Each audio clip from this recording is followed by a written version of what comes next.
Okay, here we go. We're live. Okay, PM Comics Club with again with me, Matt, and Tank, and well, there's more. The title says special guest, but right now at the moment all we've got is my color's ginger, though that's still plenty. Hello. So, and yeah, it looks like Ginger hopped on the draw your friends OCs with your style meme. Yeah, that's true. So I'll be scribbling those, kind of. While people talk, because I kind of suck at talking, and I'm better at drawing than I am at talking. All right. Yeah, I kind of abstain just because Ginger gets enough time with Maeve just working with me, so doesn't need to do it again here. Well, I'll start with the ones that were that people posted, and then see what else I can do. I think there's like only room for 9. How many did you get? I think I got around 14, maybe. I'm not sure. I could be totally wrong, but I'll just go down the list and then I can expand this a bit. So I'll post more than 9 if I have time to do all of them.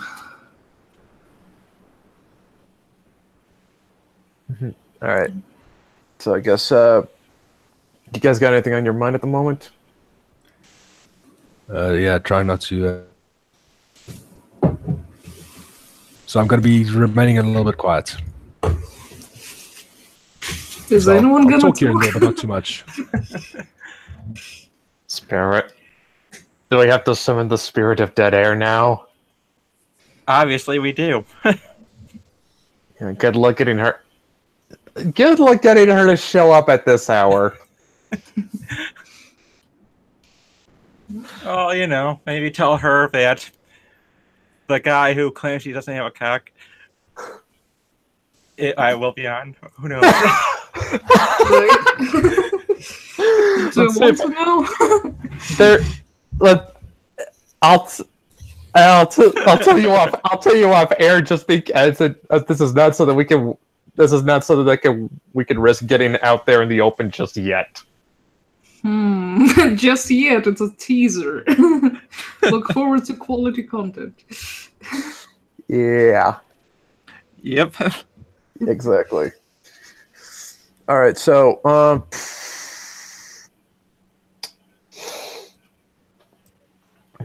right. Okay. So, like when we were earlier today, when we were talking with Shogun and Clay, we were mostly going over stuff like how we kind of felt with the current direction the DC movies were taking, with like movies like Aquaman and Shazam, and at this point, it just kind of feels like the bar is set so low for movies like that. They just basically have to walk over them. Well, Shazam looked pretty good from the trailer. It does. I mean, I definitely walked away out of that. I got away from that trailer, and I felt pretty good watching that. It's not as dark as the other movies. And it tends to make fun of the darkness of the other movies. Oh yeah, I mean, like there was that. I remember like early in the trailer, like in one of the early jokes that it was actually a good one too. Was when Billy's like meets his new foster family, and then the crippled kid is like talking about how it gets all dark and stuff, and then he pulls the rug out from under and says, you thought this was gonna be all Game of Thrones and stuff. I mean, I legit was laughing. That was a good one. And that's where Joss Whedon wrote the dialogue with the pop culture reference. Hey, it's a good joke at least. And for a movie like Shazam, I think we can cut it a little slack. Yeah. Okay, so what's this first one, Ginger? I don't see in the same grim dark lights. Oh, the first one is I'm not sure what the character is because I was not given a description, but that's an OC from Ori. Really? But that's how he wants his name pronounced. Mm-hmm. I probably should have tweeted to all those people that I'm drawing these on the stream now.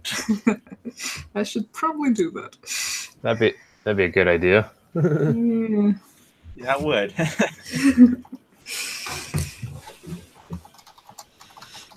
Right. Bleeding Full just tweeted tweeted Adventures in Awful, and they're going over. Take a guess. Teenage Wasteland by Mags. Oh Lord. Hey, if there's two things I am never gonna not take an opportunity to exploit for publicity, it will be that Netflix Sabrina show and Mags. Fun. I'll show. Say what? Well, the biggest chore I had was reading through that urban fantasy comic that she wrote. Oh God, that was awful.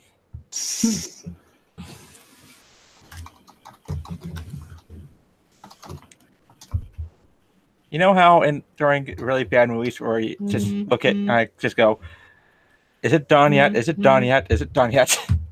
And that was you. And what was the name again? Sex, Death, Revolution, or something like that. One. Oh, that one. I think there was a video by a guy. I think I forget his name. But he runs a comic book shop, and he put out a video talking about why he would not carry that book in his store. It's a chore to get through. Not just a chore to get through. It's just like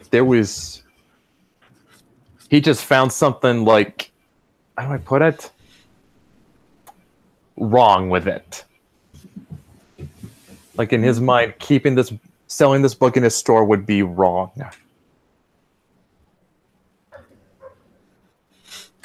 Well, he's not wrong. That's Art Pencils for Life. Say what?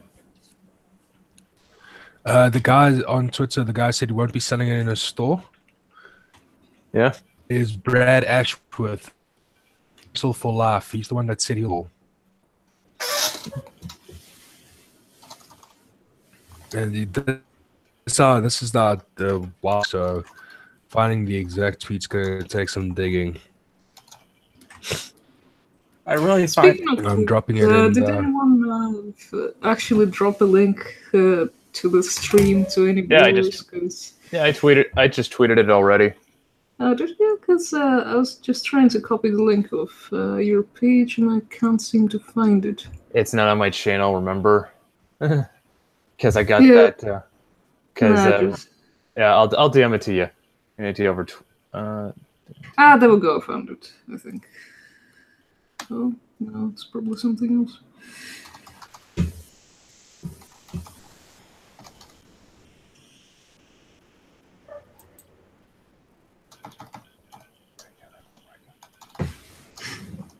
Oh my lord! Oh my lord! Victor just told me that April in Resident TMNT has a magic baseball bat, and I gave that to Jenny as a weapon. Swear to God, completely. I came up. Swear to God, I came up with that completely independent. Hmm. Well, okay. Yeah.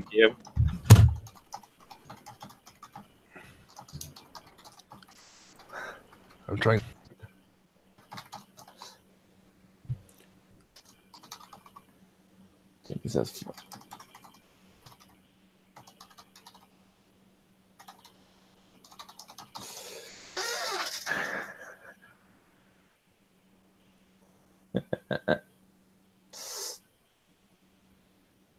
Did it just get super quiet in here all of a sudden? Yep. Okay, now it's really turning into the Kumite. Except that we don't have a cokehead attacking us every 5 seconds. We don't have... No. Oh my God! April has flames too? What the shit, man? Wait a minute, is this the new Ninja Turtles? Yes! And it looks like it's on flames, green magic flames. That's what he's telling me. I have not. Fuck it. I don't even have words anymore for what they're doing, because aren't they supposed to be fucking ninjas and shit? I guess, but it's just. Well, it's the modern day version. honestly, Yeah, modern day, Where the futuristic. yeah, but where did the magic fucking baseball bat coming from? No idea. See, so that already. I don't know. I'm not even gonna go there. I know. I'm just trying to comprehend who thought that was a good idea. We all know don't people know. over at It works for Netflix or Changeling. Nickelodeon these days. It works for Changeling, but not Change Mutant Ninja Turtles. Yeah. Well, it works for Changeling because you know what? It works for Changeling because it's urban fantasy. Ninja Turtles, psychotic one says, "I feel so ellipses alone." Lol. Do we know that guy? I don't think we do. Which guy? It was in the chat. I'll link it to you. Where did it go? Oh yeah, Victor just shared me a pic from the cartoon. Yeah, I can. They're all supposed to look all quasi futuristic and shit. Welcome to modern day cartoons. Sadly. I wouldn't think too much of it, dude. Alright, but yeah. Because let's be honest, common magic baseball bat that they took already all the way back to 1993 thereabouts. Or there's a first-person shooter called Rise of the Tri-Scalabat. Basically, if you charge it up enough, you can fire 8 flaming baseballs at the end. That is actually pretty cool. So, not exactly a commonplace idea for a flaming bat. Nope. I see it. Yeah, I can. Yeah, I'm seeing it right now. I'll try to find you a link or a video or something so you can see what it looks like. Yeah, but yeah, I'm looking at it right now, and yeah, oh my god, it's like I thought I came up with this independently. Unfortunately, I think it's something that people are going to have similar ideas to, no matter what you do. Every time I think I stumbled onto something original with Changeling, it turns out I get slapped in the face with Simpsons did it. Yeah. No, everyone does. Thing is, it should be something that you should stop caring about. Since it seems like a lot of people, a lot of the original ideas aren't very original anymore, but it just depends on how well you build upon it. It's just that, fuck, look what Brian did with Rags. Are you going to say that there's anything else like it? You can't. Holy crap, that's actually pretty cool. I'm watching the video right now. This is from the original game. So they pardon the graphics at 95. So pardon the shitty graphics. Man, There is a modern update out there. It looks like a Quake mod. No, this is an actual original game. Remember, Quake came out in 96. Yeah. This is based off of the Doom engine, believe it or not. Well, the Quake comparisons aren't that off because they're both made by id. Yeah. As was Doom. Yeah, that's what I said. Like Doom, and I was talking about Doom and Quake. Yeah, But yeah, so this was quite the fun game. But as you can see, it was pretty damn violent. Yeah, I can see. Like, there's a lot of gore in that. Yeah. Basically, the whole idea behind the game is you and your special forces team get sent in to go investigate said cult because the cult is trying to bring back some kind of murder demon.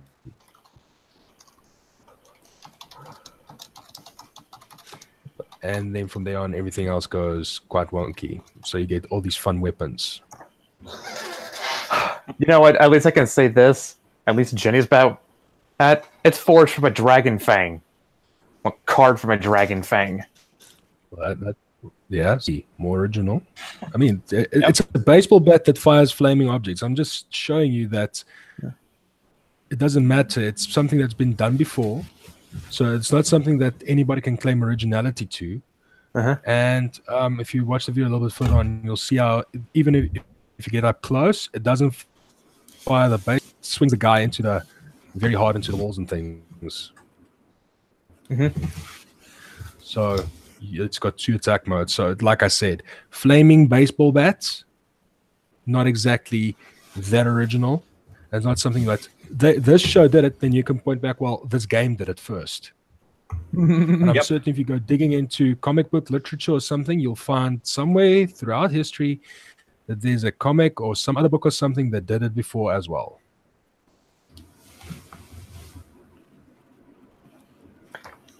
Yep. Yeah, pretty much. It's just. No worries about that. Yeah, it's just like.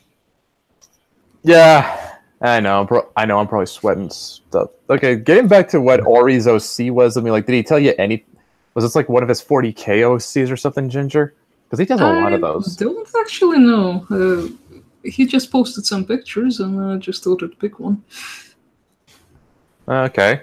I probably should have asked, but you know, if he didn't give me a description, I guess he's fine with me just making stuff up. Ori's a Viking. Ori's a what? Chill guy. Oh, right. Chilled, you know. Yeah, he doesn't is. get worked up. Yeah, Sorry, just assuming. the accent's getting in the way. It's rare to find someone like him out in Twitter.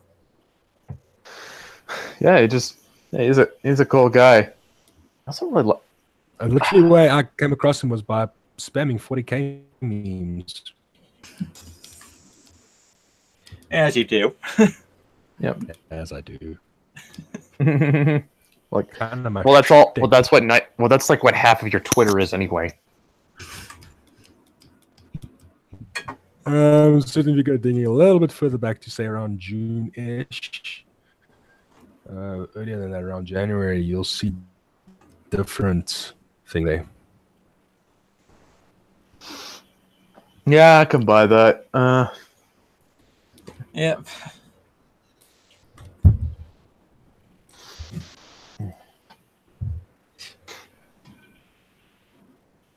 Yeah. Okay, so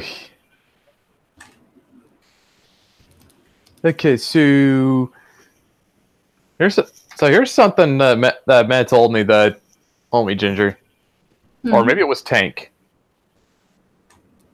that I make up characters that you love drawing. Yeah, pretty much.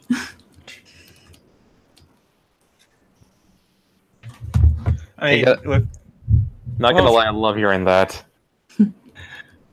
Well, if it's anything, Brett, you can definitely tell with how often she draws her. Yeah. That is true. She does.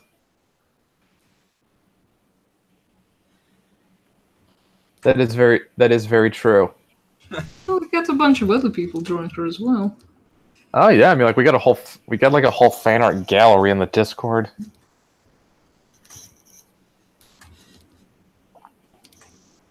I mean, I just got just the other day I got some more from our Korean fan. Oh, nice. Wow. Yeah. What really crushes me is though that I do not know the person's gender because I never asked. Don't assume gender. I don't know. I mean, like, just go. My gut wants to say she, but I don't. But I don't know for sure. And of course, this gendering on Twitter is now a crime. All that, and you know the experience from Maeve getting misgendered. So that was. You know what? You know what? Funny. I'm just gonna point and say that person. Okay, that person. You don't know the gender. That Yes. person over there. Yeah. Okay, that person. That's okay. not a baseball bat. That's a fucking lightsaber. Make it look like a fucking baseball bat. Well, I think the good news is that they don't own the trademark to baseball bats, so Whatevs. Okay, so yeah, whatever. So yeah, that person. Well, that would be. And can Whatevs. Okay, but yeah. So yeah, that person, like, that person had not only sent some art, but also combined a couple of them into a GIF, and I could not download it because they're in Twitter DMs, and I can't get them out. Oh, there's a way, but I forgot what it is. Because, well, the way I sent that gift to you as well was that I exported it from the app into Twitter DMs. I DM'd it to myself first. And then I had to do some crazy gypsy magic to get it out of there, but I don't remember what it was. Okay, if anyone knows a Twitter hack for getting gifts out of DMs, please tell me. Because I love the gifts. and I need more gifts to spam other than Gingers, as adorable as it is. It should be something that you could just Google, because, I mean, how many other people are having that problem? Point A taken. lot, hopefully. Point taken. I did not think to do that. I didn't think to do that already either. I just kind of got it Googled for you. Yeah, Tank. There you go. How That's the to first save one. animated gifts from Twitter to your... Ah! My ears, please.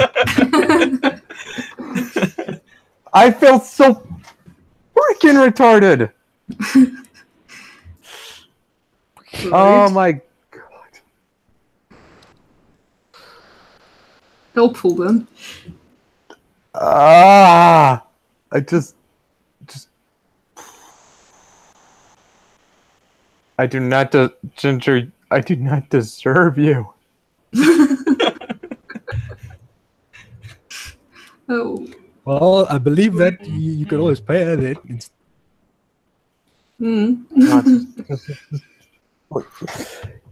You have... Just saying. You have a... Wait, this is...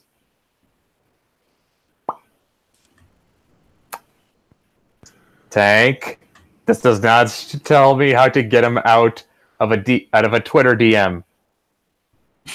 I'm still looking for the rest. Okay, let's take a look here. See, unfortunately, I would test it on my phone, but I'm running Windows Phone. Okay, so let's just walk this through quickly. Let's go there. Okay, so you open up the... Let me just take a look here. Maybe I can... What if you log in from the desktop? Is that easier? Oh, I tried that.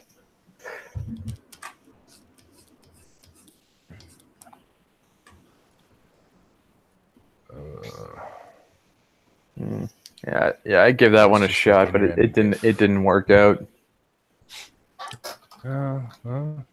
Yeah, but unfortunately, I know you're a little bit technologically inept at some stages, my friend. I'm actually going to test it myself and see if I can help you out with this. I will admit I am. there's no shame in that. There's a reason I go to other people.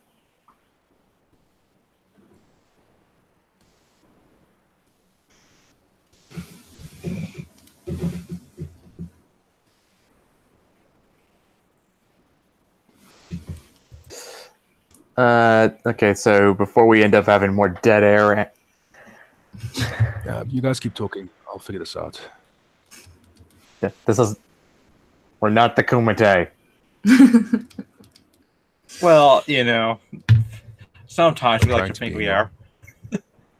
I am not that. I am not cool enough to be a Tonka saw. You do not speak slow enough to be failure, and Ginger is not mean enough to be vamp. Oh my, that's probably true, though I'm afraid to say so. Yeah.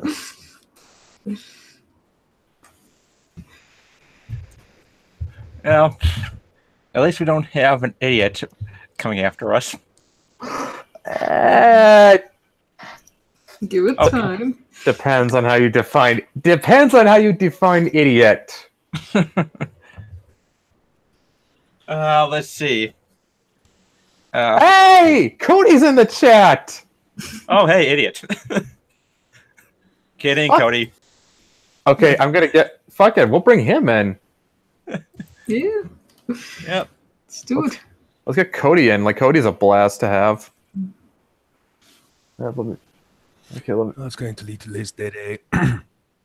Oh yeah. Okay, let's. Sorry, not talking. Like I. All right, let me. Okay, I'm gonna. Cody, check your Twitter DMs. I'm about to send them to you. Wait. Just swinging by. Have a good stream. Crap, he did not stick around. I think. Oh, well. He's a busy guy. True.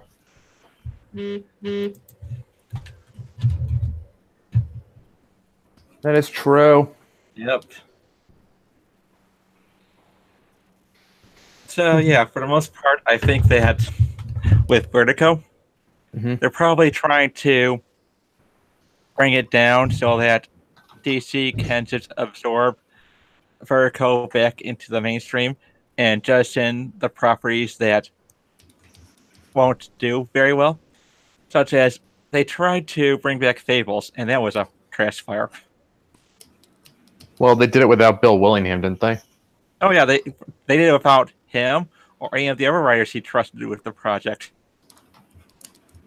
Really? Because yep, there were some books, some spin-offs of Fables that came out, but that he started off writing and then handed off to other writers to work on. Uh-huh. With that, there was Fairest of them all. There was the Fairest series where it dealt with particular women in the series. Mm-hmm. He wrote the first one and the last one and handed off to writers he trusted. The Wolf Among Us was written by a writer that he trusted pretty well.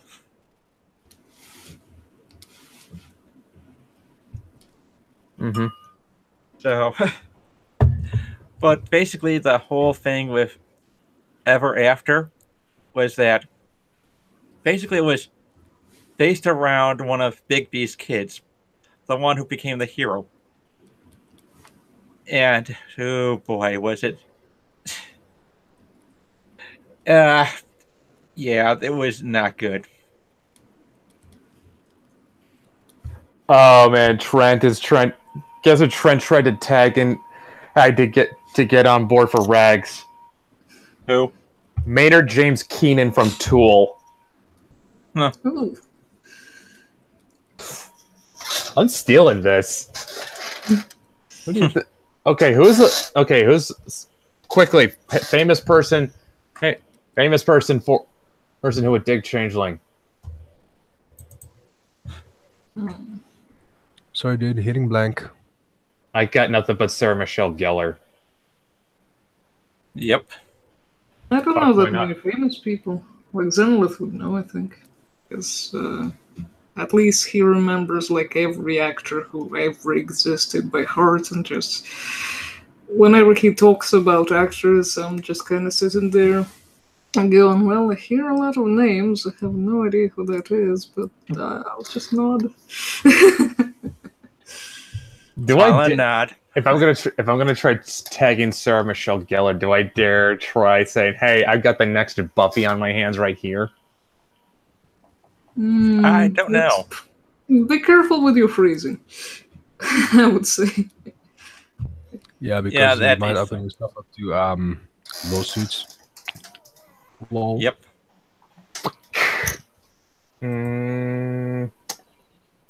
How about you remember? I don't know. I'll just try tagging her and see what happens.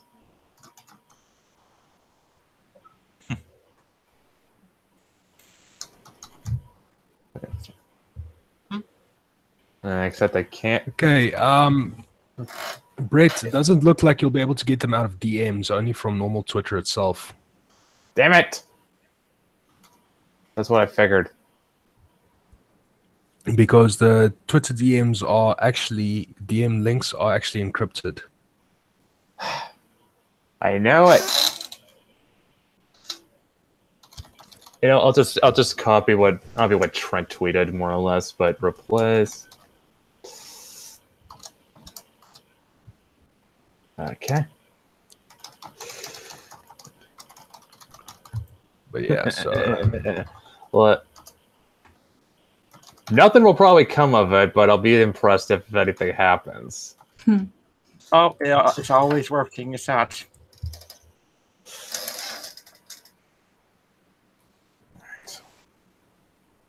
Yeah, you said you got like about like what was it, 15 in submissions, like.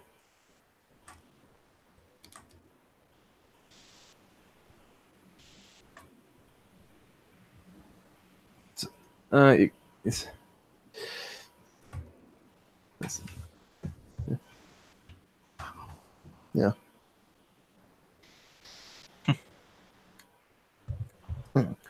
So if you got you say you got like 15 submissions for this thing. So like, was it really hard? Did you find it hard at all to try and pare him down?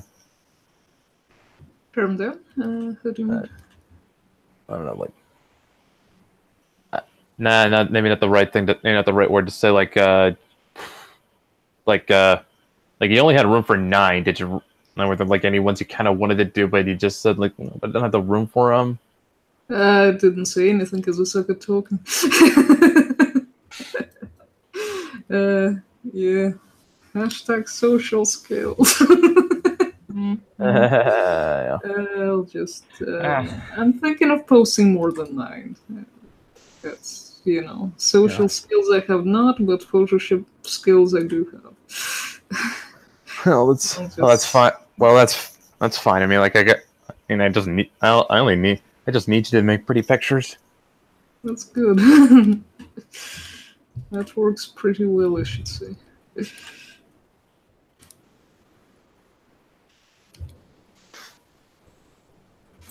Yeah. hey, will you look at that? The sun's coming up.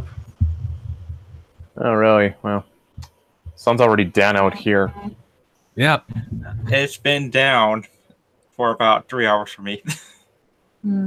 I think sunset's a little earlier for me. It's just like I can. What time is it? It's almost 7, right? Yeah, it's almost 7 p.m. out here. Yeah, that was about the time that it went down for me. So I don't think you're that special in that case. Probably not.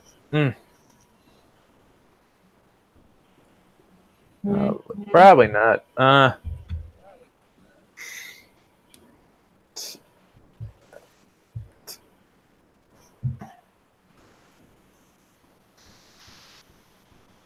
We need to do something about the fucking dead air! Well, you summoned the spirit of dead air, and here it is. Yeah, I mean, Wouldn't want to offend it, no, would you? Okay. it's going away. It's going. That's what happens when you bring up on some people of no social skills whatsoever onto a stream. It's someone here we go. that air spirit. Drink of water. That'll keep me from Falling asleep. coughing fit for a while. Yeah. No, Well, coughing the other- fit. I just had some water. There's something interesting. So yeah, I'm just looking at this. So I tagged you guys into a thread with where they're posting epic comic book covers, and I'm looking at some. They are very, very nice. I should probably tag him. So the guy that into it. I should probably throw in the Changeling cover because that's epic. Yeah, let's do that. Why not? Why not promote your work? Exactly. Promote your team's good work. Yeah. Fuck, I will. Do it. It's not a big thing. It's an upcoming comic. It's a product. There are pages already done for it, and this is a great opportunity. There's a lot of people in here. I mean, there's one guy tagged in Donald DeLay. We've got Chuck Dixon. Somebody even went and tagged in Elon Musk. What? Well, maybe he'll enjoy looking at that. Oh boy, Raging Golden. Donald tagged in Raging Golden Eagle. That fucking degenerate. Raging Golden Eagle. That sounds familiar, but I don't remember who that is. What? Now I'm afraid to dump it in. I'm sorry. I only saw that now. That them. Now I'm afraid to put it in just because. Because why? Because, well, okay. I've heard that guy said that he does not find anything wrong with lolly hentai. Oh, okay, yeah. Why do you think I said he's a degenerate? Well, we didn't know. Yeah. Yeah. There could be many reasons for someone to be a degenerate. But there are other people in that thing as well that we might find useful. So True. Anyway, and if the guy does become a problem, block his ass. Yeah, why not? Why not? Remember, if people go mad and nutso at you on Twitter, we have mute and block options for. Yes, we do. That's what I wish everyone would do with the Parasite. Yeah. Yep. And it seems like every other hour I'm having to remind people to do that. Stop reminding them in the snow. Parasite or... Say what? Is it the same Parasite as a No, while it's ago? It's that. It has blue hair. It's one crazy lady. Okay. The Parasite that Comicsgate will not shut up about. I've not actually seen that many tweets about that person recently. Maybe because I did mute something. Well, Canales just blocked her. Yes. Eventually. You'll be seeing him retweet a parody account. Now, personally, I would rather make her as irrelevant as possible, but fine. Honestly, they want her to go away so badly. It's easy. Don't talk about her. It's kind of like how SJW should stop talking about diversity in comics. Well, they are the ones who made him a big success. Go on, Tank. Ooh. No, I'm just thinking now completely. I mean, so people, the reason they talk about them is because they want to say something. They want to see something. They want controversy generates clicks. And the problem is, ignore this person. Ignore this person entirely. What do you have left? What use do they have to continue, generating free clicks for videos and tweets? They have none. Exactly. Unfortunately, their creativity runs out, which means they will actually have to sit down and focus on their comics or whatever else they're doing at that point in time. And I think that's a prospect that unfortunately scares some people. Yeah.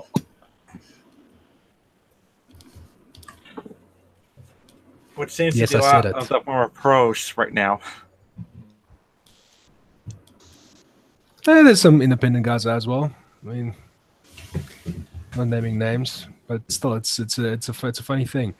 It's just observing behavior, and that's literally what it looks like. Yeah, there's a lot of people who are in it just to be as competitive as possible. And of course, they're the ones who are in it just to be famous. Which is part of the parasite's name. Yeah. Well, famous or infamous, I guess. Yeah. Yeah. This is now like a puzzle. It is a parasite. Guess its name. We'll drop you some hints.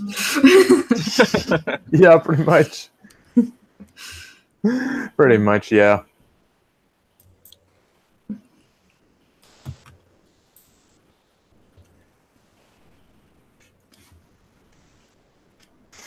Oh boy, that air spirit. Sorry, Oh, so I'm sorry, not thinking too problem. much. Oh. But yeah, so in regards to that, so yeah, that's pretty much what I'm seeing by just calmly observing things going on. Because at the end of the day, I mean, we talked about Ethan's channels. And apparently it's Lack out. of everything happening in terms of his. He definitely doesn't. Again, really? But like of the subscribers, now that his main channel is comprised was only of comics, a lot of people have suddenly, because a lot of people because he tapped into that anger vein of the Star Wars. and now that that's fallen away, the Star Wars controversy, all the Star Wars videos he did. Yep. So now with all that, now you actually see truly how many comic fans he actually.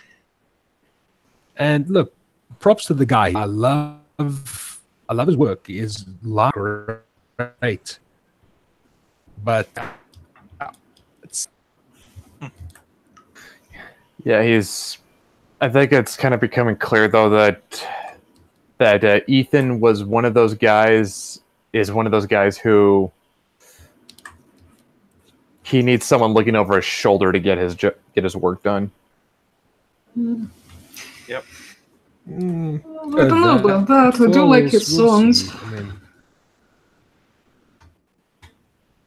songs?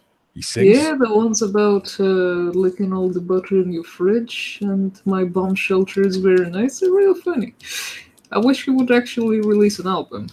But someone requested that and he said that he didn't want to release an album. He would rather just kind of play them on streams from time to time. But it's like, yeah, but you know...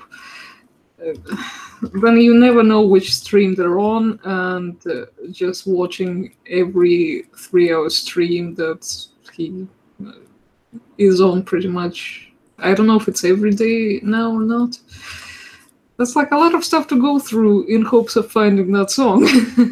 Way too much time. Yeah. Yeah. I'm just quickly scrolling through Twitter to see if there's anything to talk about.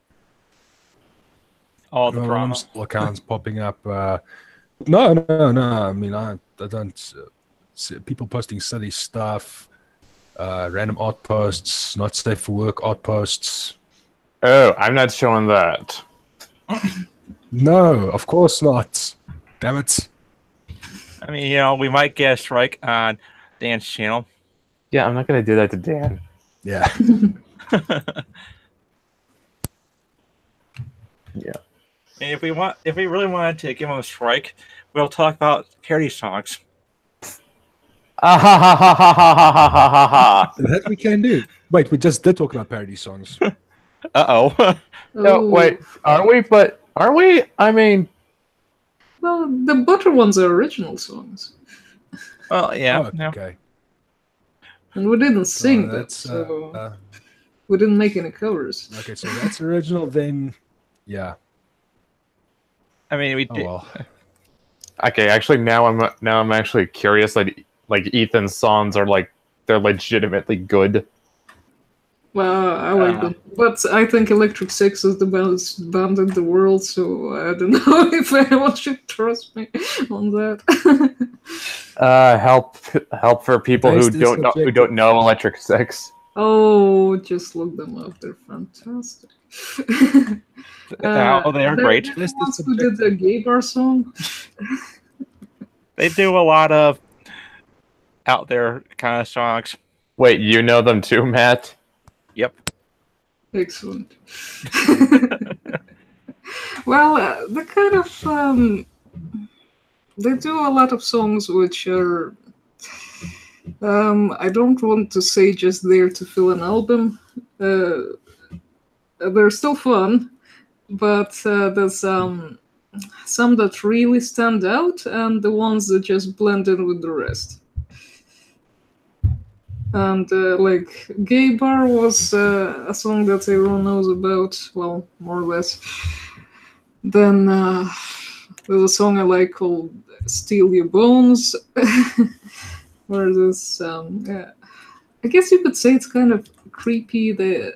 I don't like love songs, but they have some really creepy love songs that are kind of endearing. Like stuff like When You Die, I'm Gonna Steal Your Bones. It's creepy as anything, but it's a song that's not meant to be taken seriously. It's a song about necromancy. Yep. I have been to Monty's Grill too. Monty's. What the fuck is Monty's Grill? It was a restaurant that they referenced before one of their songs. Really? I can't remember what it was, but that restaurant's gone now, so that's sad. Well, it's one of those tiny places that's attached to a hotel.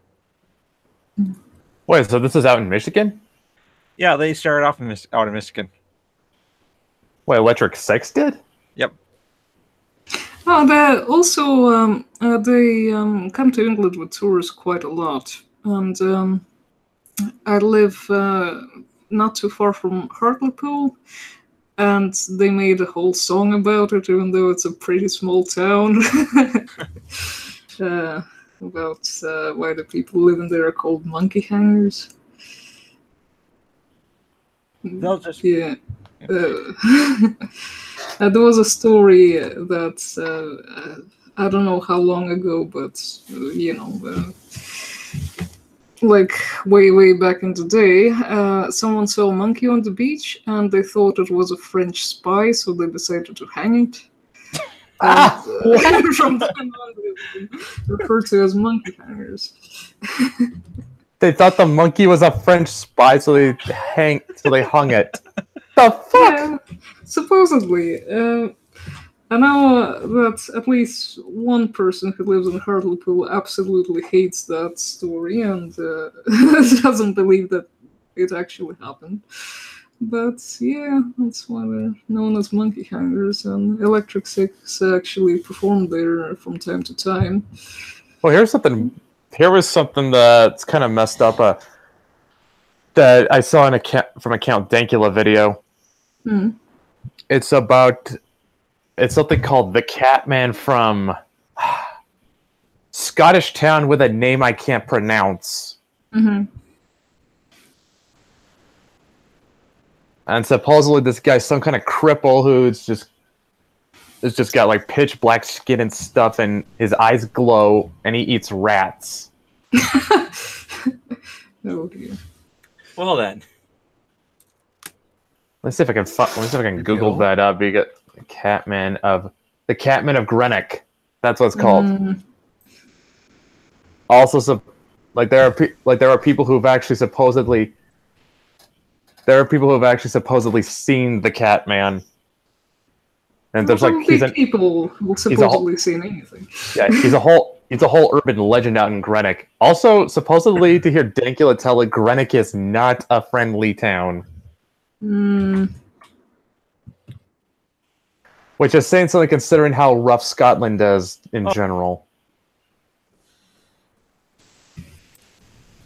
Let me put it this way: Scotland is to the UK what Detroit is to the United States. Murder capital? Something. Well, yeah, pretty much. Like, you walk down the wrong street in Glasgow and you'll get knifed. Well, that's sorted South Africa. Except with a colder climate. Well, I went to university in a town where you supposedly get knifed like all the time, and some people did. Seriously, you went to university up in Scotland? No, it was in Middlesbrough, which is not far from here.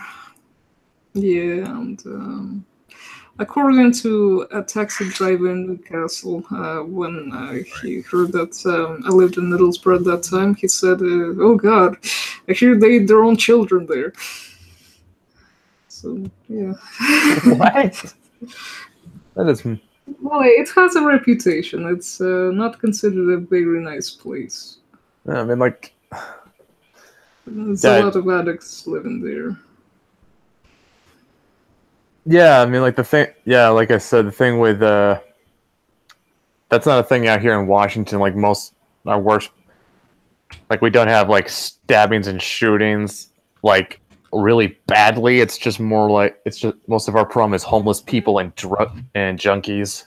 Mm-hmm. So mostly from Seattle. Pretty much, yeah. I mean, like there was I'm pretty sure Tankin taught me for this, but like there was a time up in Seattle where there was this whole homeless community that everyone called the Jungle. It was like a makeshift. It was a makeshift community. It was like a tent city. Anyway, like Matt, you've seen those pictures from the 30s where they had like Hoover towns back in the Depression. Yeah. Yeah, that was pretty much that. Except, yeah, that's basically what it was. It was a tent city. Huh. Yeah. Jeez. Yeah, and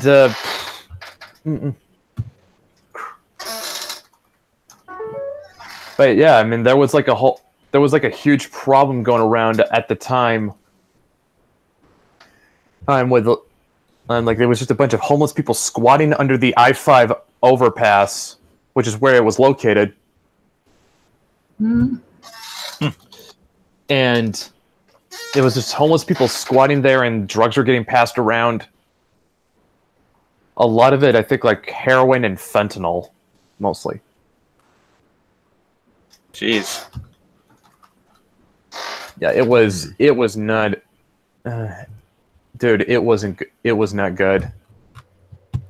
No, I can't imagine it would be. Yeah, no, the cops cleaned it out like years ago, but they set up shop somewhere. The homeless people set up shop somewhere else in the city. Still hasn't really gone away, and actually, a lot of people in the city are getting fed up with it. Sounds like the situation in Michigan and roads. Really? Oh yeah, I mean, they have the money for this really nice looking road commission building, and right in front of it are gigantic potholes. That sounds like Russia. Also, Tank had to drop out because his connection was too bad. Yeah, he was going robot on me, so it's It's cutting out for me. yeah. Yeah. Yeah, but they raised the tax on gas 15 cents to go into the budget for paying for road repair. Mm-hmm. Sounds like Russia. Yeah, funny enough, we had a vote on it. The measure didn't pass. Mhm. So the Michigan Senate decided that it knew better. And so they put up the vote there, and it passed. They put the vote in Detroit. No, they put in Michigan. The entirety of Michigan. Well, it's the 15-cent increase on gas prices was a measure that was for the entire state. I get that, and here's where I get lost. They had the vote that was overwhelmingly not in favor, but they did it. But they did a do-over. Basically, what they did was they took the measure, put in a new bill, and then voted on it. Because the Michigan Congress knows better than us. Leaves. So they put the vote to the Senate. Yeah, Michigan Senate. Basically, Michigan Congress. They overrode you. Yes. Sounds like Russia once again. That's why I don't trust the Michigan GOP. They really damage my trust. I hear in Russia when they do repair roads, sometimes they do it in winter while it's snowing. So by spring, like all the potholes are back. So, if you want to hear stupid, I've got plenty of Michigan stories, such as the idea that in my city, they decided to tear up the roads so that they could put the water mains underneath them. The idea was that it would be better for the pipes to be underneath the roads. Problem is, if the mains break, they have to tear up the roads to repair them. Oof. Yeah.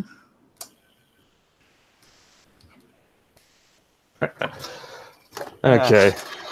Uncomfortable silence over over bureaucracy stupidity. Well, imagine my shock. I won't be surprised if they use really cheap pipes, so they'll probably break soon. Yeah, that sounds very likely. So out in Russia, it's pretty common that the roads they just leave the roads in really shoddy states, and they just don't really fix them most of the time. Well, there are two popular sayings in Russia, and one of them is that there's no roads in Russia, only directions.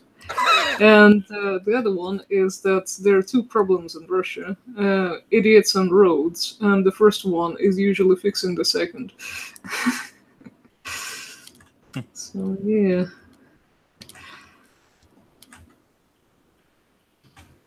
I don't know what people would do if they actually got nice roads, because they're just so used to joking about the roads being horrible. I'm sure that the local government will probably replace it with something new to joke about. Well, I mean, embezzlement is a big thing, so there's always funds allocated to improving roads and things like that, but like what portion of that sum is actually used on the road is the other question. I don't know if they puts that new surface stuff down while it's snowing on purpose, so then more funds have to be allocated to the problem later or what, but yeah. There's always repair work going on, and it never actually gets them anywhere, it looks like. It's probably all going to really nice-looking government buildings, like the Road Commission's building. No, they go a bit further, because they've got their own summer houses and stuff like that they need to fix up. Yeah, that's very true. Look for the summer houses that they can somehow afford. Oh, yeah. Oh yeah, we're talking about those old auto factory workers that retired with a really nice pension and summer cottages out in the Michigan countryside. Or we could just talk about how Bernie Sanders has vacation homes. Oh yeah, he's got. Yeah, the good socialist who has three houses that all go at a 6-figure minimum. Ooh. I mean, nobody really said he was perfect, Mhm. except his supporters.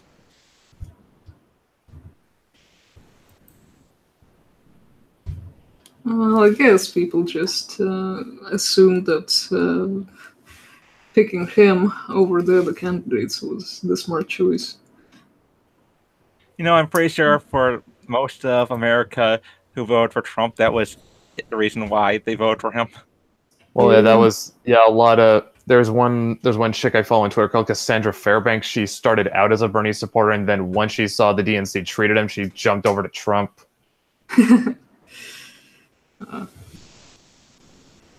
Like, yeah.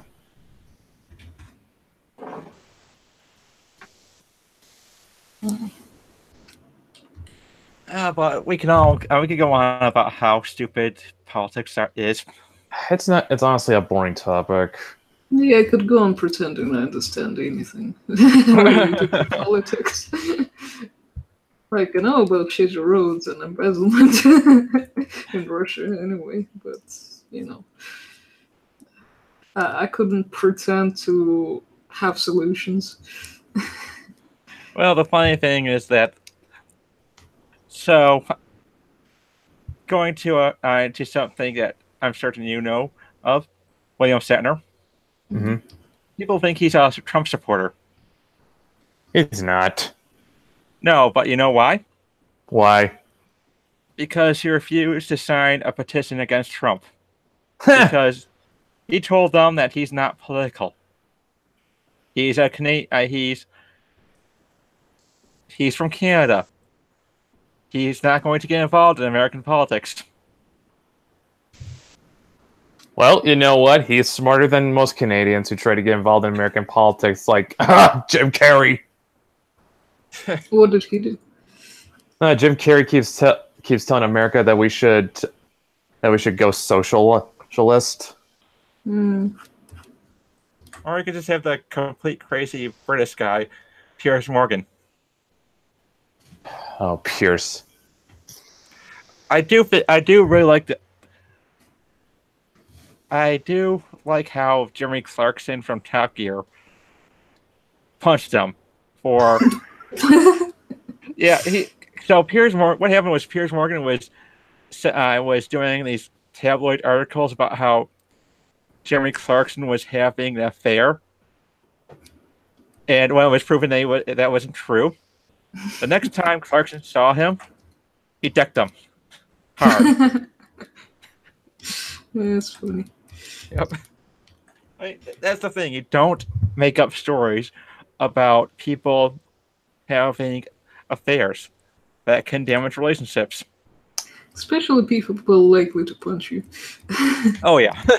Oh, definitely. But then again, Clarkson has an issue with his anger and punching. Really? That's how he got kicked off of Top Gear. Wow. I mean, I've not followed it for a very long time, but Well, that looked like mostly his show. Well, it was BBC's show technically, but officially. But what happened was that this is during a time when he was having all this stress building up. He thought he was going. At the time, nobody knew about this, but he was going through tests to see if he had cancer, and so it was really stressful. So, one particularly bad day on set, he didn't get the food he wanted for dinner, and so he punched the guy near him. Wow. Yep. After that, his contract was not renewed. God damn. Yeah. And because they didn't renew his contract, just about everyone important on Top Gear left. I'm not surprised. Nice going, guys. Yeah, his co-host left. Their producer left. It was. And then they started up a new Top Gear with Chris Evans. Not that Chris Evans, though. Not Captain America. Totally different guy. Yep. Matt LeBlanc from Friends. And I think that was it. You have to rename it at that point. Yeah, they didn't. And it suffered because the selling point of Top Gear was the three guys. And Stig. This is interesting because I never watched Top Gear. Unfortunately, BBC kept the Stig in the divorce. Well, I guess they would, because, I mean, you never actually found out who he was, did you? Yeah. Because he's wearing a mask all the time. And he's simply referred to as a Stig. Yep. Well, they've got a new show on Amazon Prime for Grand Tour. Let's just say that it's probably a good thing that they didn't. I weren't shooting the show in the UK for some of it, because at one point they did this whole paintball thing where they pretend to be special forces and they had to save the Queen. But every time one of them died, they had to go back to the starting point. Or if the objective wasn't complete, such as when James May shot the Queen in that. For real? Yeah. Let's just say that he does not agree with the monarchy. Wow. At the end of that, they had to decide what cars would be best to make the getaway in. This is I am speechless. Yeah. I don't know what this is. It used to be a show about car reviews. Now it became a show about these guys and their interactions with cars and their challenges. Boy, you're not kidding, man. Which is why it's hard. It was hard. This is why they're struggling so hard with the new Top Gear, because they can't recapture magic in a bottle. Mm. You're not kidding. It's a show that went on for many, many years. I think they ended it. Well, the three original hosts ended it at 21.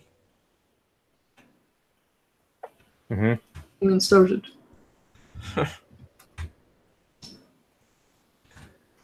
Yeah, it's spawned a lot of spin-offs, I think. So I think that the perfect Top Gear US would be Tim Allen, Jay Leno, and Adam Carolla. I'd watch the shit out of that, because if it's got Adam, I love Adam Carolla. Basically, one of the highlights of the show was that in their challenges, they cheat. Really? They'll cheat. Yep.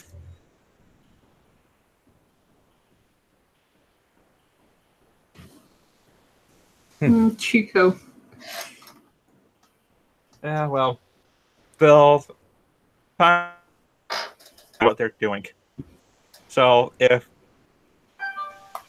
let's say that they've got a race going on. I said that the car didn't have to be modified.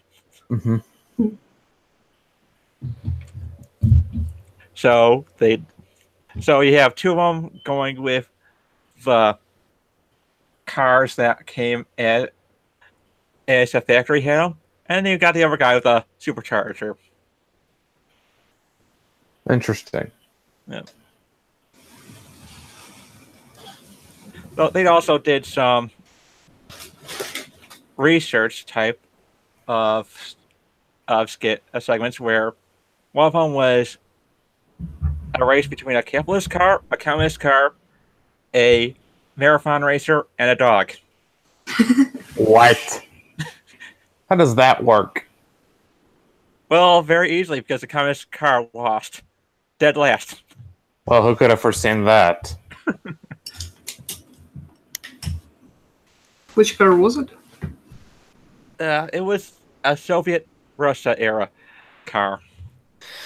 No There was a wonder. couple. Yep. No wonder. It's just like. And Yeah, okay, but was it Lada? Was it something else? Because if you put airplane fuel into a Lada, it goes quite fast. really? Yeah, there's actually stunt drivers on Russians and post-Soviet places who just specialize in doing crazy stunts with those kind of Ladas. I've actually seen a small performance by a team like that, and they had it going on two wheels while climbing on it and all sorts of stuff. Okay, you can put jet fuel into a car and it goes fast. That sounds like. Not gonna lie, that sounds like shit that orcs would come up with in 40K. Yeah, I can see that. Well, I mean, it's not good for the engine, but well, it lasts. You hurt the jet you should. The car goes in faster. Goes in faster was bright and red. Red ones always go fast. Well, I put the link to Communist car versus capitalist car in the chat for the video. Hmm. I'm not seeing it come up on the chat. That log. Well, I'll put it in here too. All right, I'll take a. All right, let me You're look. probably gonna have to skip a bit on it. Like how much is a bet?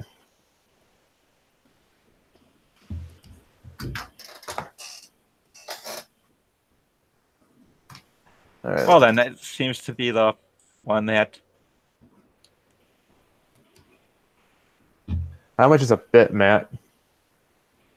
Actually, you know something? This is a different communist car race.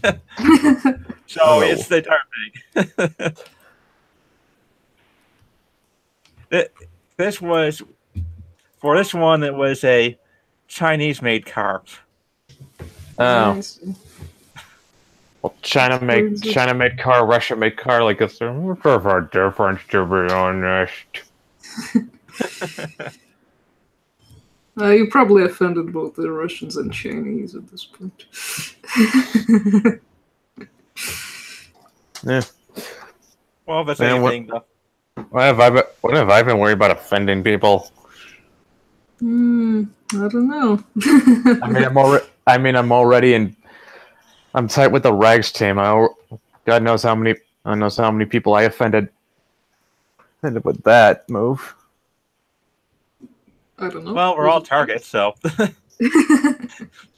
Yeah, true. Yeah, man, I think you two probably took that one down. What I was talking about. Ah, cool. Thump commissioned one of my Thump commissioned to the Changeling post. Oh wow. Good on you, Tim. That's good. I want to get, I want to see I want to get a Mave done by Tim at some point. That would just look really cute. Yeah, I think we all want to see a Tim Lim design cover for our work. Yeah, we do. Oh, wait, no, that wasn't what... wait, I was wrong. What? No, he did not RT the post. It was something else. But yeah, I do want to get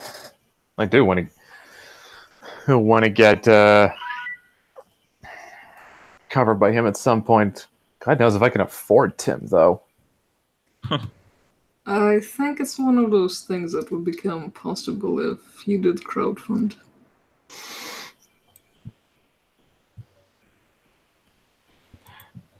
Maybe.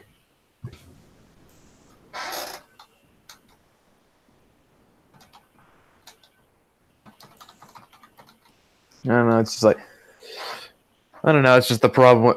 It's just the problem with what Brian told me yesterday on my podcast was the thing with the crowdfunding is they're paying more for the printing than anything else.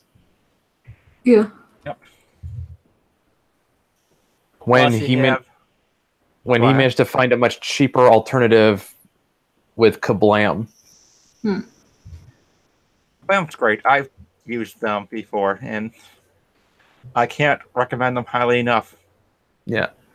What do they do? How does it work? Well, I think the way he described it as Kablam is basically print on demand, isn't it, Matt? Yep. Yeah, it's a good alternative.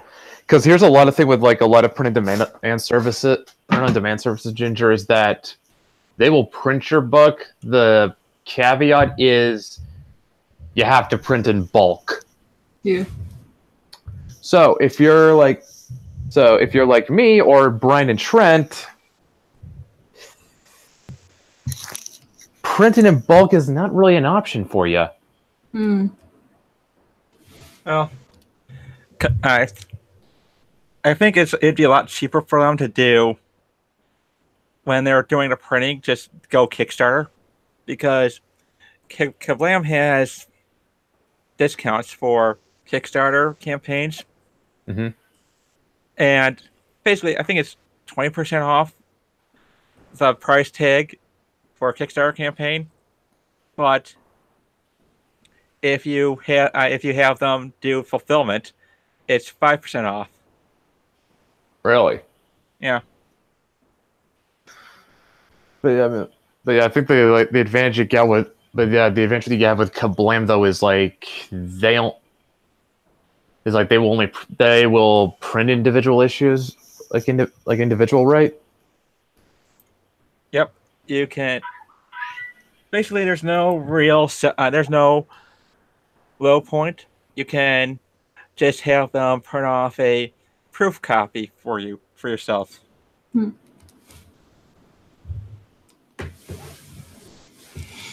That's good. Yeah. I'm just thinking for Zenlith's project, Immortal. Like, we're not sure what to do for that, like how to print it, because we're thinking of crowdfunding. That print on demand sounds pretty good, but I guess if you are running a campaign on Indiegogo or whatever, you do manage to get like a lot of attention on the thing, whereas if you just put it on print on demand, I don't know how you would construct a campaign to get people interested in the thing that's already available, and that they're not all coming together as a team to make something possible. Yeah, one thing, if you are going to go print on demand, Brian told me this, do not go through Amazon. Comixology is a good service, but they're owned by Amazon, and he found out that a lot of the most comic piracy happens through Amazon. Strange.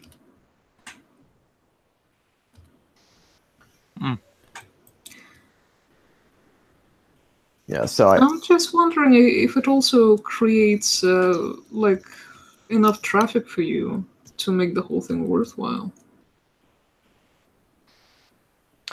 Yeah, that's a thing, man. Like, cause like a friend of mine who has published his own comics before, he told me like when you're an independent creator, you're essentially a lifelong gambler. Yeah. And you basically got no idea if this is gonna work out. You just have to keep trying and hope it works out. And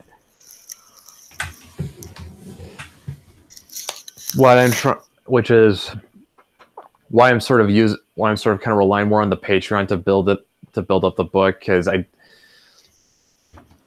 rather than just have like a huge payday, just try and get it done as we go, and as we put more content out there, that's going to draw more people in, and of course, once the first issue drops, hopefully that's when the train really starts rolling. Yeah. because I've been trying to talk this over with like several people, Matt included, and like how to get more eyes on the book, and they all keep telling me you're not really gonna see any real progress until after you've got a completed work, which I foresaw as a real possibility, and it makes sense. Yeah, it does. Like it's a lot to ask of people to put money down for something that's not finished. Oh yeah, and with this whole thing going on with the Indiegogos, Yep. for former professionals, it's going to get even harder because if you can't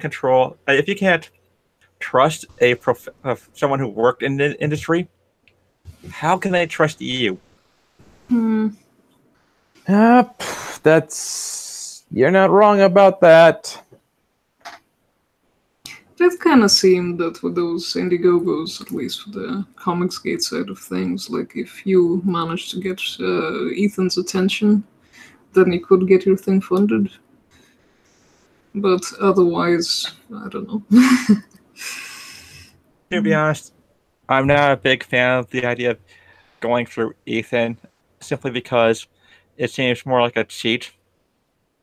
My I don't know, opinion I is, mean, my opinion is that you should. It's good to fail at the first attempt.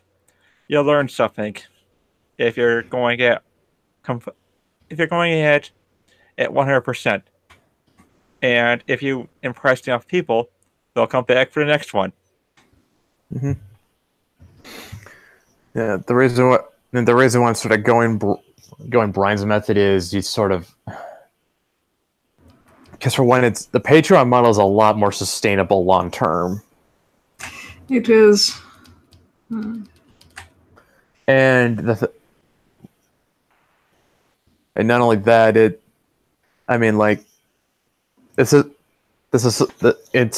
still doable for us at this stage, and like I said, as we put more content out, that hopefully draws more people in.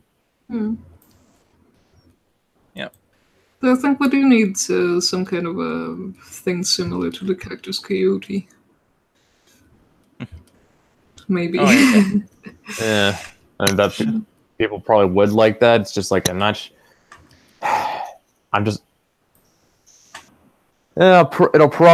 probably be a lot easier to get more done faster once this year is up. And you can probably put it as one of the goals, like once so much is reached, and right now so many comics will be. Right now, all the goals I put down on the Patreon is just to get more money in you and Victor's pockets so you guys can get more done faster. Yeah. Like, I kind of just did rough estimates, and I just guessed, like, I just sort of did, like, calculations and just said, like, okay, this is how much money they'll need to get this much done in like, a month or something. Yeah. Although, I guess it is sort of dependent on how quickly Victor can and you guys can both of you can work actually.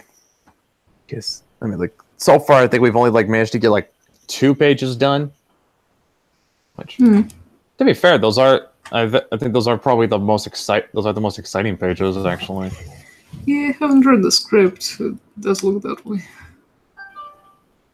Are they going to be available just for Patreon supporters, or is that something that you're going to show potential patrons? The inks they went on Twitter to draw people in. I'm definitely gonna lock the colored behind the Patreon. Okay. Yeah, it makes sense. Yeah. Yeah, basically lock it up to everyone above above the $5 tier. Since, to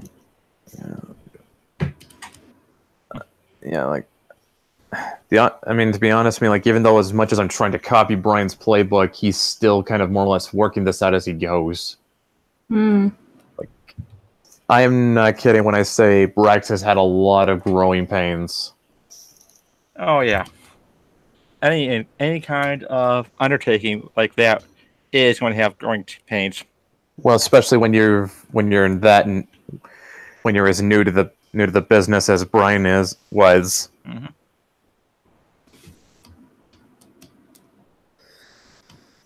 Yeah. Well, the big thing I think right now what I'm going to be doing with my projects is that Mechanic Chronicles will be Indiegogo, Mhm. but I'm leaning more along the lines of Kickstarter now because of I want to do prints, and Kablam will give me a very good deal on that, as well as fulfillment. Mhm. As much as I like the guys at Wicked, I want them to just concentrate on doing the comics printing, and the art prints will be something special for the backers, simply as a this is something that's done separate of Wicked, Okay. if that makes any sense. No. That's actually not bad. One thing I like it was said before, it's going to take a lot of effort to bring people in, and the one thing that will make them stay is making them feel special, giving them exclusive stuff, Mhm. and all that kind of stuff. It's not going to be in the name. It's not going to be in the who's publishing it.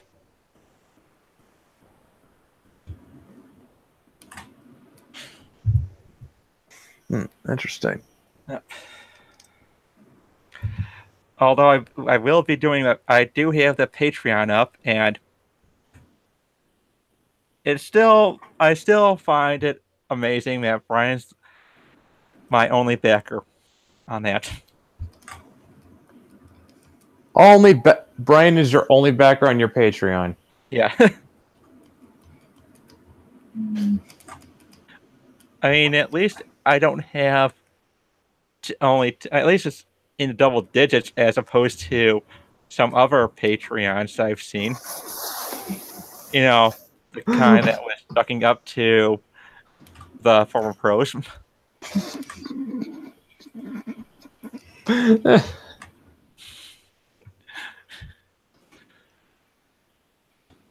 Oh my god. Is this the? And I assume it's the guy whom I run a better Patreon than. Yep.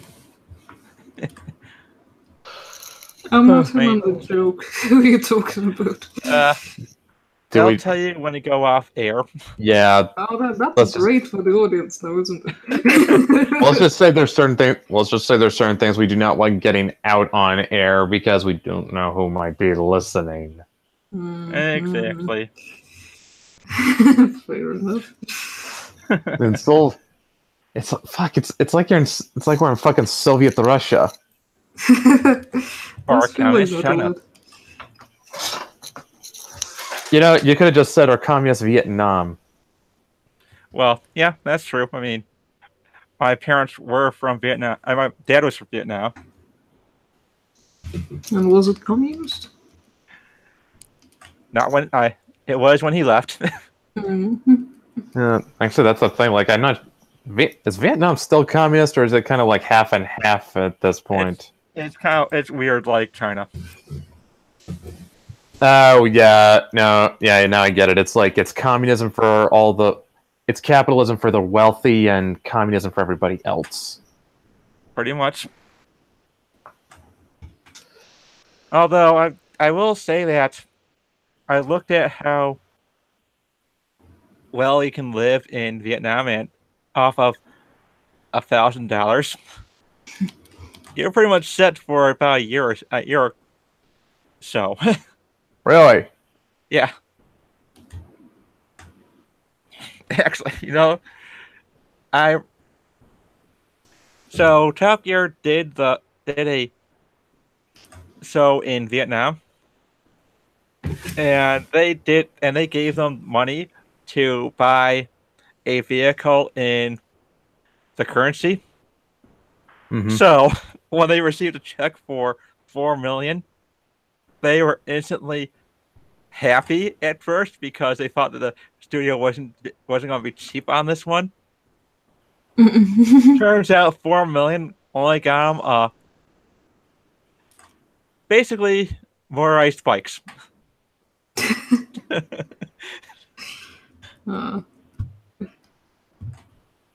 Wow. Yep. Well, the exchange rate, I think $4 million is about in dollars. Probably about $400. I'm not sure. Don't quote me on that.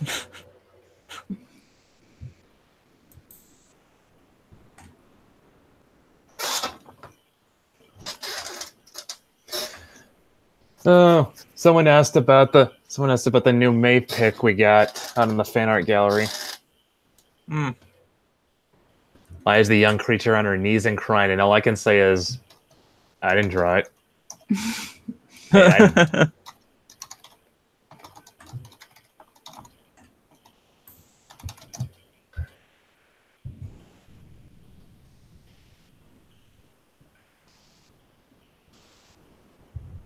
That's pretty much all I can say there.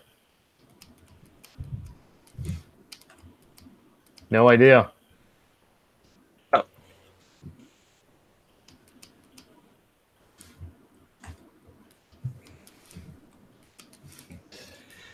I'll be right back for a second. Okay. Okay.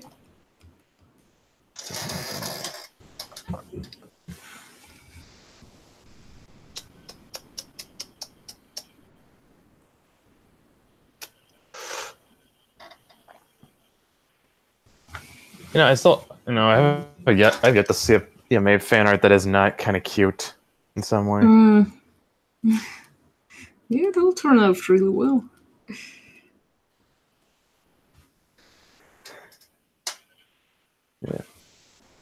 Yeah, you pretty much believe it when Matt says that just based on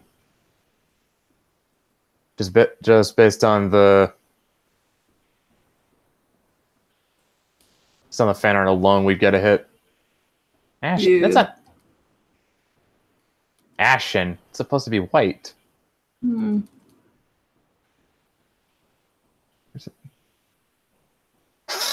Oh, it is. Oh, you're right. You're right.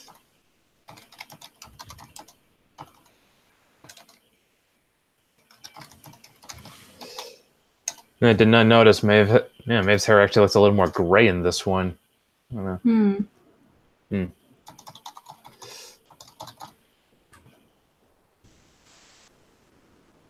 Let's see.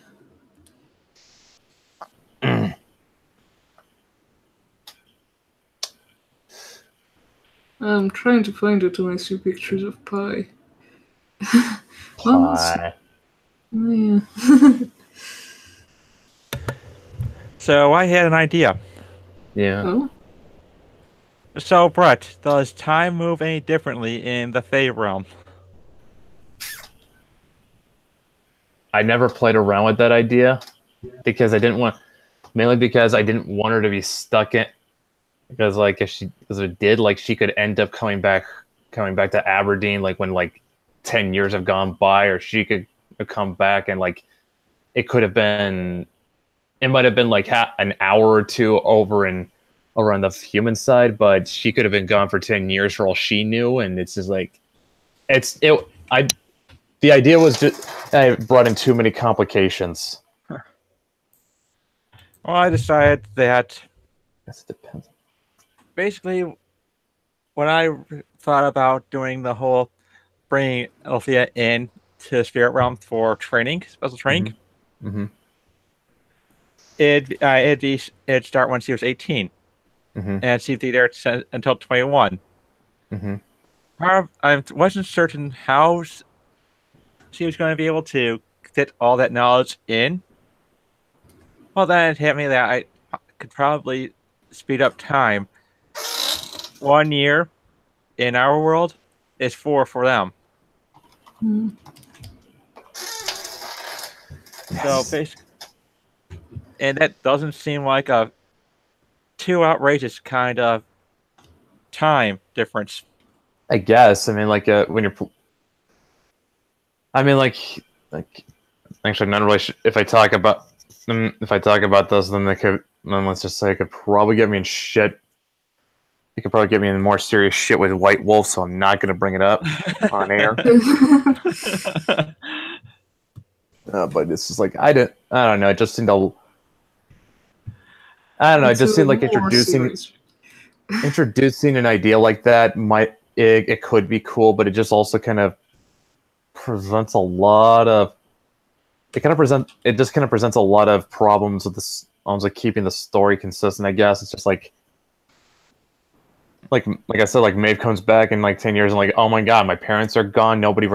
Everyone I knew is gone. Or she comes back and she's like aged 10 years. It's just like how do you when I had an idea. I mean, like I had an idea of how I wanted this to work, and so having time pass differently over there. Well, here's my thinking. The body ages as it does in our time. So while it may seem like for Althea 12 years have passed mentally, her body hasn't grown any more than the 4 years. That's 3 years.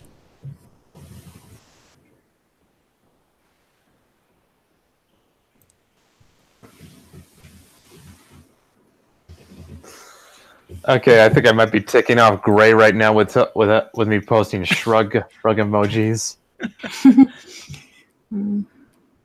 Okay, We could have a subtle difference in how time passes. Like one you don't really notice, but if you spend a lot of time there, then it does pile up. One way or the other.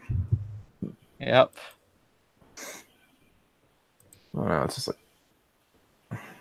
Of course, then again, there's also the idea that I wrote in that, like, if humans are in there for long enough, just kind of the background magic of the Fey realm changes them. It's kind of being exposed to Fey magic is like getting exposed to radiation. Except instead of it, well. And yeah, instead of it giving you cancer, it changes you. Yeah. Comic book radiation, not actual radiation. Actually, yeah, pretty much. I mean, comic book radiation gives you powers. Yeah. Real radiation will kill you. Yep. I know which one I'd rather be exposed to. Oh yeah, yeah, pretty much. But yeah, like, so like what I did right in was just some mild exposure. That'll give like a regular human face sight, and then all of a sudden they can actually perceive them. Because otherwise, humans can't see Fey. Like, yeah, by default, I guess you can say like the glamour sort of masks their presence, or I guess a better way. I don't know. Maybe a better way of putting it is like their minds are kind of closed off to the idea, or something. Glamour masks their presence, but would that mean that Maeve is invisible? Not really.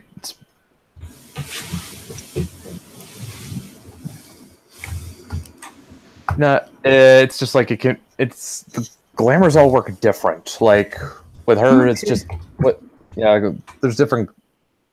Some glamours they just change your appearance, like, and I guess some can just make you outright invisible. But I guess maybe it just makes more sense that humans don't perceive Fae because most humans don't believe they exist. Yep. Does that make more sense, Matt? Yeah, I think so. Yeah.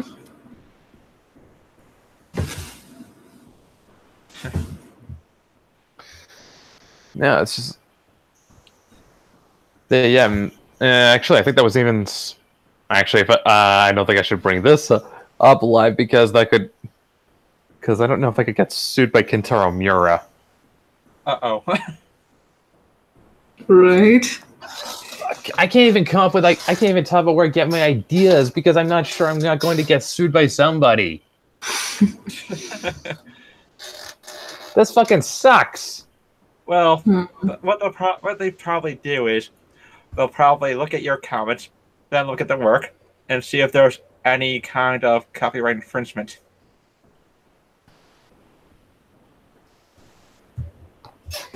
Well, I already had. It's fucking stressful. I'm still having to worry about if I'm infringing on this copyright or that copyright. It's just. Can I just be left alone and let me make my fucking comic already? Welcome to the world of creativity. So many landmines. It's annoying. Well, that's what happens when we live in a litigious society. You're not kidding, it does. I mean, I'm surprised that Rooster Teeth was able to get off the ground with Red versus Blue. You know what? You're right. Although I think it just because it got so popular. Like Bungie just decided, you know what? Why don't we just let them have it? Actually, you know what the story was? What? Bungie sent them a letter and told them that they found it hilarious and gave them their blessing to continue. It's nice of them. Yep, they've even had videos where a Bungie employee was a guest voice actor.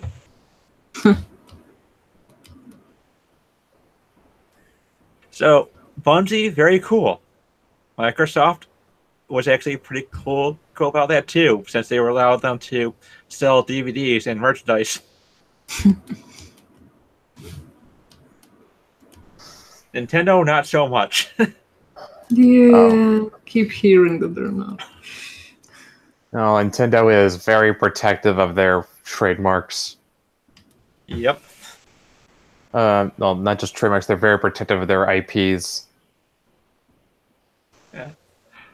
They had once done a commercial for a football game where they pretty much got shit on by fans of a player that seemed like he wasn't doing very well.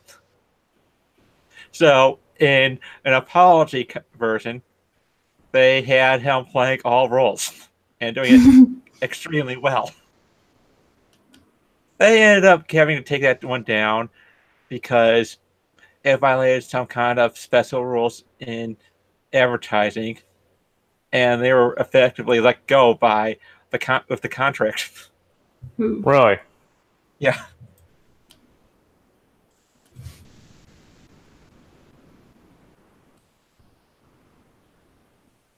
Yeah, one of the things that I generally do is I research what goes on in the fields I want to do. Yeah, it sounds like a good thing to do. Mm-hmm. And that's one of the reasons why I've kept an eye on rags. They're doing something that pretty much nobody else really thought of with the tools we've got now.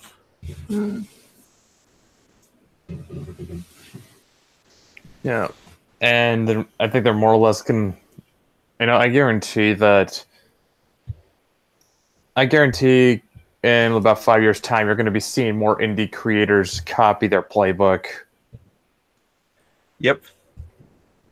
Basically, Rooster Teeth did what Rags did, was that they created something and then set up a sponsorship system for them to continue doing what they're doing.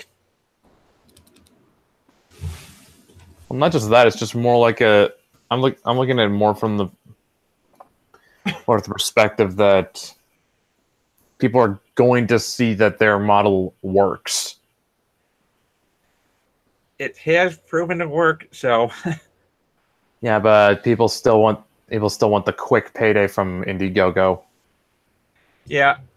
I don't really see Indigo. For me, it's not so much about quick payday as it is that I want to put something together with it, with that money, and have some kind of advertising for it.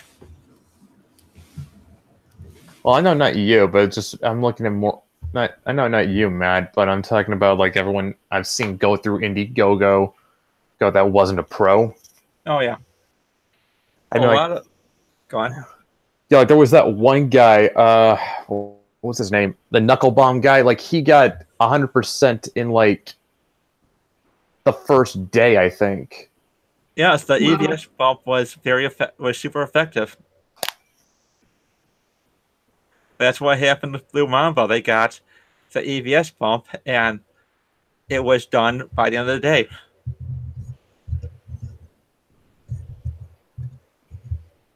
Yeah, but it's just. But yeah, that's the thing. Yeah, that's the thing. Like a lot of people still think that. I think, at least that's my impression is that a lot of people still think that that's the route to go. No, it's a short-term thing. It's, the way I'm like, I mean, like everyone's trying to be the hare when they need to be the tortoise.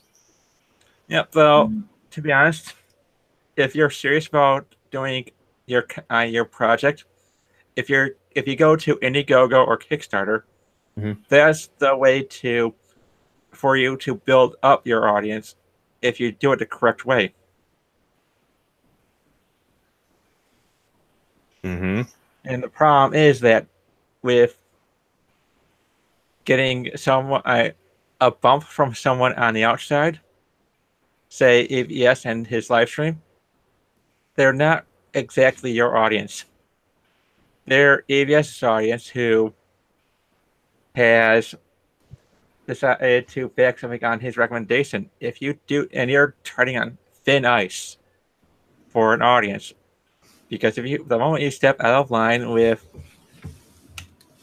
what you say, they're gonna drop you faster than Kim Kardashian dropped her first husband. No, so like that's what. Yeah, so like with Brian and Trent, they built their own audience, and it's loyal to them. Yep.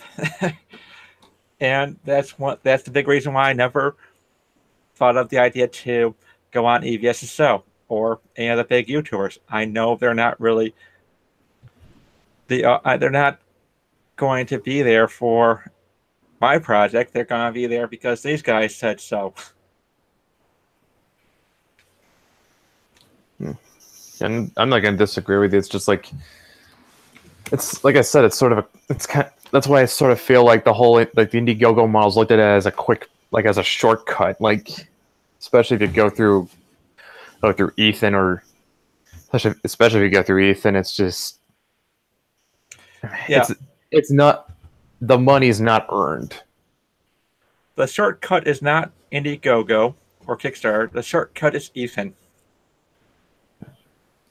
Yeah, that's what I'm gonna. Yeah, I'm thinking. Yeah, I think that's kind of like the best take on that is that the money you get from a bump like that, you did not really earn it. No. Well, to be fair, Indiegogo is not much of a shortcut in its own right, because if you don't have people who will go on it, then your campaign will not go very far, I think. Probably not, but it's just more. I don't know. Oh, like not a shortcut, I would say. Yeah, I don't know. Well, I'm definitely not taking a shortcut with going the Patreon model. Yeah. But at least I feel like I'm earning everyone who signs up. Yeah, exactly. Yeah, I definitely know that I earned Brian's, because I don't think he would support me if he thought that I was going to just slack off.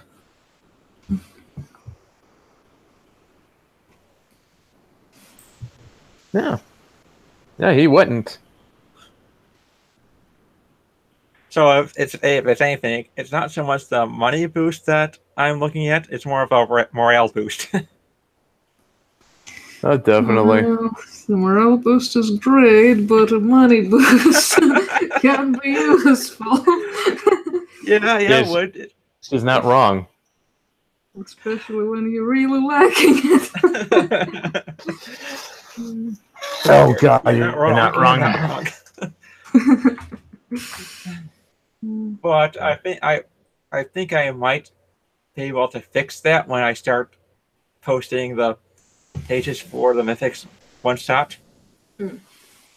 Basically, what I'm going to do is I'm not going to have the finished pages as a Patreon exclusive. What I'm going to do is I'm going to have it on a. My basis for schedule is it's going to be on Patreon for patrons first for on maybe a day early, Mm-hmm. and then it'll go free for the patrons the next day. Oh. It goes free on Patreon for the next day, and then over the weekend, probably Saturday, I'll upload it to the webcomic sites. Not bad. Now, this is the one. This is the one where you were asking me like what Maeve would look like at 17 or 18. Yep, I plan on having a connection to the Mythoverse with this one, and I'm going to have this, and I'm going to have that page be the first page. So I'm going to send both you and Dan the sketches to see if it's all right. Yeah. So, and I should probably show you what. I should probably show you in Victor that at some point because it. Well, I mean, like it's not. I mean, I did send it to Matt, so you guys ought to see that. It's Yeah, I think it's pretty important for you to show your team. Yeah. kind of. Yeah, you're right. It is. I don't know why. Jeez, it's like I am trying to be a professional, and I just keep tripping over myself and showing how much of a professional I am not. I think that's part of your charm. My charm is that I'm not a pro. Well, in this day, being a comics pro isn't exactly a good thing.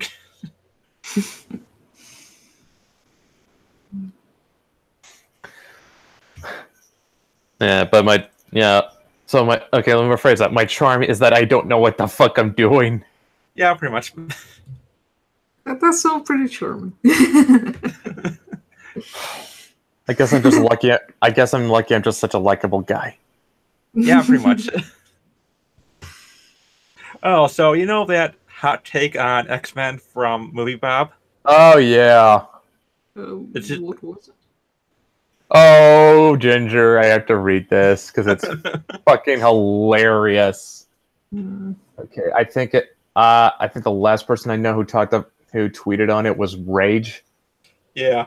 Why is Movie Bob still allowed to talk? And I told them the same reason I want Ocasio-Cortez to keep talking. They're both blessings in disguise. All right. When you think about it, the mutants and X-Men make a much better metaphor for being white than any sort of minority. They get special powers just by being born, organized in an East Coast private school, and even the good ones who fight the bad ones are kind of smug about it. Right.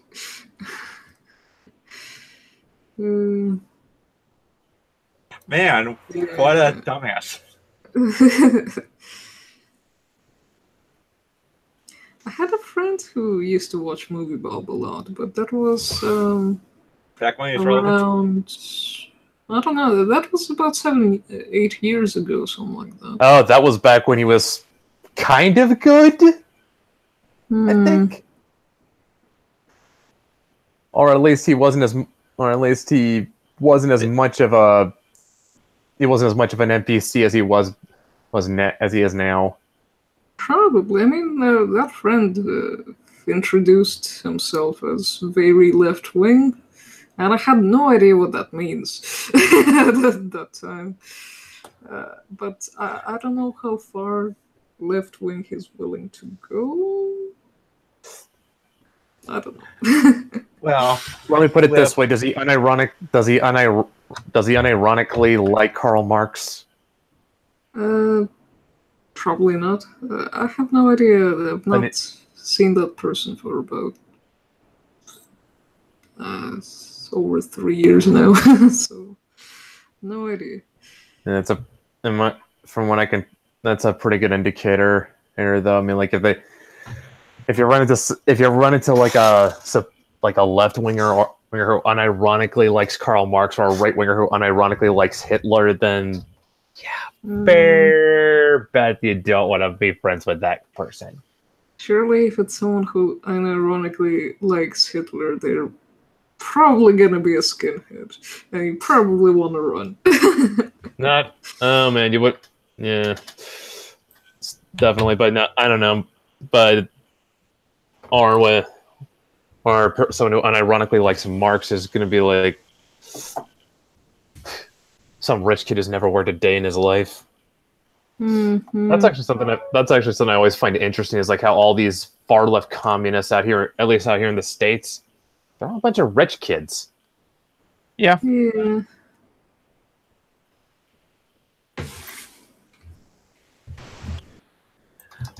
But it's because they're rich that that's how they know. That's how they know so much.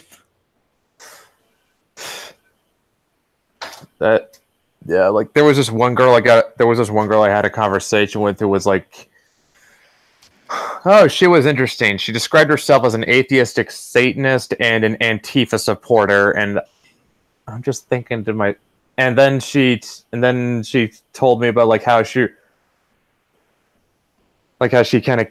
parents were wealthy and shit, and then it's like, oh my god, no wonder.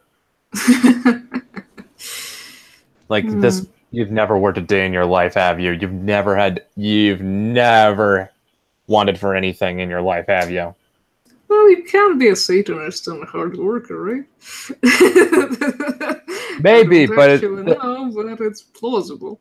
Okay, I'm not gonna say it's not. I'm not gonna say it's not impossible. I'm not gonna say it's impossible. But I'm just saying I have yet to come across one of these Antifa kids who's not who doesn't have parents who have bail me out of jail money. It's kind of weird how the Antifa sort of say they're the good guys, and yet businesses are scared of them, because whenever they protest, it's like, oh god, broken windows, better put support posters yeah, I know, all over the shop. Yeah, I know. Well, she liked to say she was part of the Antifa wing that doesn't believe in using violence, and just to me that's like saying sure, you're not going to be the terrorist that detonates the bomb, but you're not going to stop them either. I'm not gonna say anything on the matter because I don't know how it works, and maybe there's some logic behind that. I don't know. I just know that I've seen footage of a bunch of these protests, and it's kind of scary. Oh, you're not. Yeah, they're they're always, and they always show up in they're a horde. Yeah, I follow a travel blogger who has been to a bunch of these protests. Like, he was in the crowd and he was filming, so you're not gonna get killed, but the police might all around not. us, water You might cannons, not. You might not, depending on what kind. Because I've heard there's some some Antifa groups out in Europe that come armed with stuff like bats that's loaded with nails and shit. Probably, but he's been to a bunch of protests in Germany and somewhere else similar to that. You can never be too certain. It's just still there was this. I mean, out here in the States, I think it was it was over in Berkeley. There was this one guy who was actually trying to calm down a mob, Mm-hmm. and then right as his back is turned, one of these Antifa guys comes up from behind him and clocks him on the head with a bike lock. Oh, wonderful. Oh yeah, he was a professor over there too. Yeah. Matt, you just gave it away because this is gonna get good. Oh. No, because he's Antifa. He's got his face and is covered up, or he thinks he's not gonna get caught, or so he thinks. That's when the channers get involved. They're able to figure out who this guy is and forward his information to law enforcement, and it turns out he's an assistant professor of ethics over at UCB. Uh-huh. Right, that works. One of the few times where 4chan was used for good rather than evil. Hmm. Yeah, it's just... Hey, look! She included all the sprites for Althea, too. Yeah, in progress. No, that's Oh, wow. No. Yeah, see, she included the sprites. Yeah.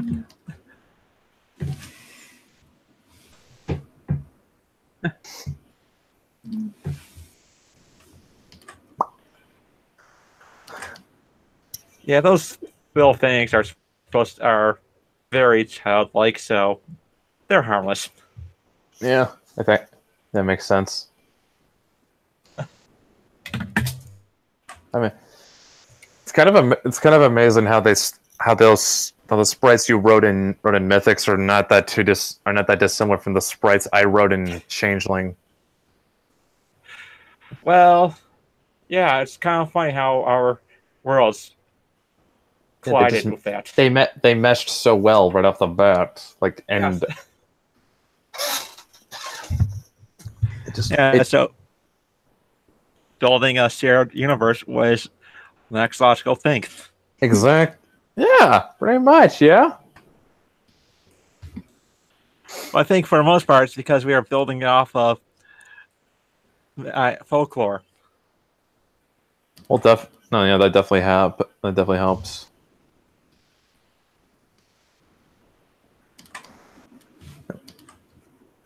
You know what might actually be interesting? Huh. If we could do something where we somehow, I don't know, swapped art teams or something. I don't know. It's just me spitballing. Well, I was thinking about the idea of each of us would have one story for our respective series to be written by different members of different writers in our group. Mm-hmm. So, for example, I'd write something for Changeling. You write something for Mythics. Yeah. Mm-hmm. Basically, we'll rotate between you, me, and Dan, as well as anyone else who decides to join our party. Yeah. Would also be. I'm just saying that I'd be down for that. I mean, kind of would actually be fun if I could get Victor and Ginger to actually illustrate an issue of Mythics too. Sure. We could probably. Fun. Yeah. We could swap our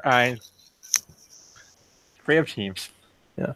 Yeah. And I think what would actually be really interesting about is that at least because with Changeling, we do kind of have a lane we're sort of sticking with.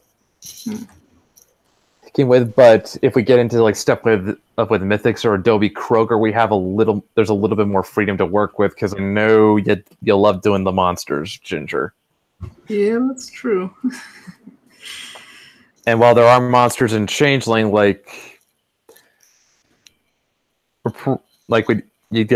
would probably get to have a more diverse you'd have a much.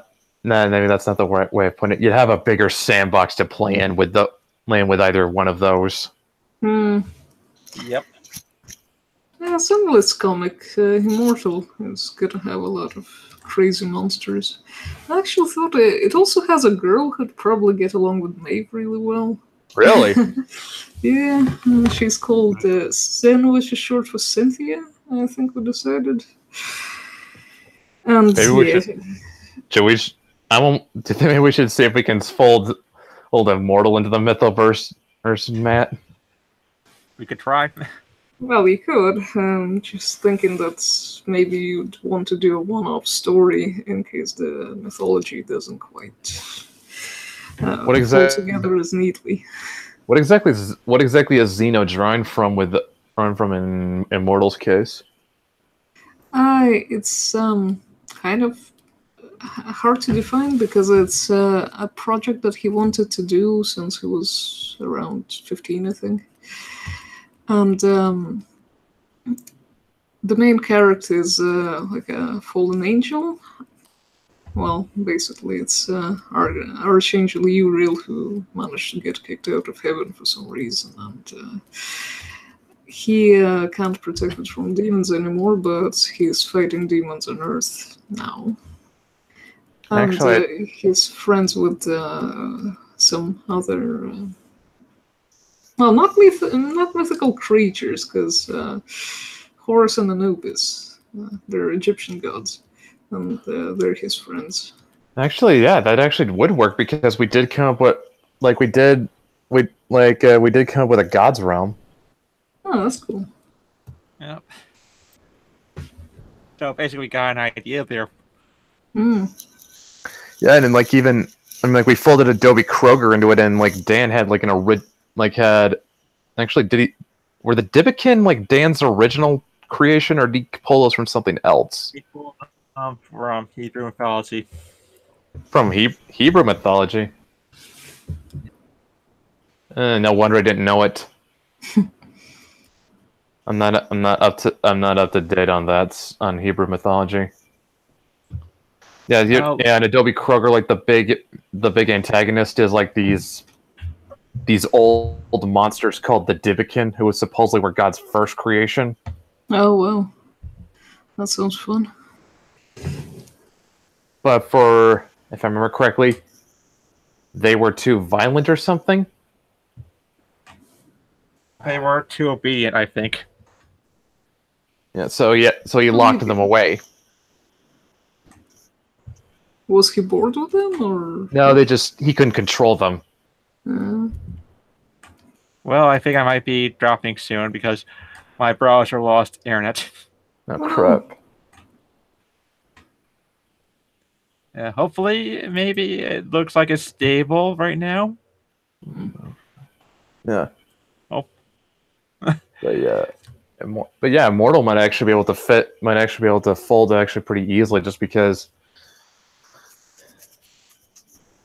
Yeah, I mean, if we were able to figure out a way to fit an Adobe Kroger, how hard can it be to fit an Immortal? Yeah, that sounds plausible. Definitely, it could be fun. We should probably have Xeno come in. I'm in sometime. Yeah. Yeah, could even have both of us, because yeah, that's what I was gonna say. Yeah, well, yeah, we should. That's what I thought I was implying that. Okay, I see. Well, he's playing Red Dead now, so I'd rather not disturb him at the moment. He might be watching this, I don't know. While playing Red Dead. Does he do that? Oh yeah, he'll put on a stream while playing the game. Alright, so yeah, we'll probably try and see if we can bring him in, bring both of you in next week. Yeah, I'll have a word with him, see what he says. Let's see if that's doable. Yeah, probably. Probably maybe something like a. Will we do the AM or PM stream though? I don't mind. This time is fine for him. I don't think he's sleeping. Our sleeping patterns are quite bad. Not normal. That's how it is with me and my girlfriend. So, yeah, that is how it is for me. Well, I should be I keep telling myself I should go to bed at midnight, and I end up staying awake till 3 a.m. anyway. Yeah.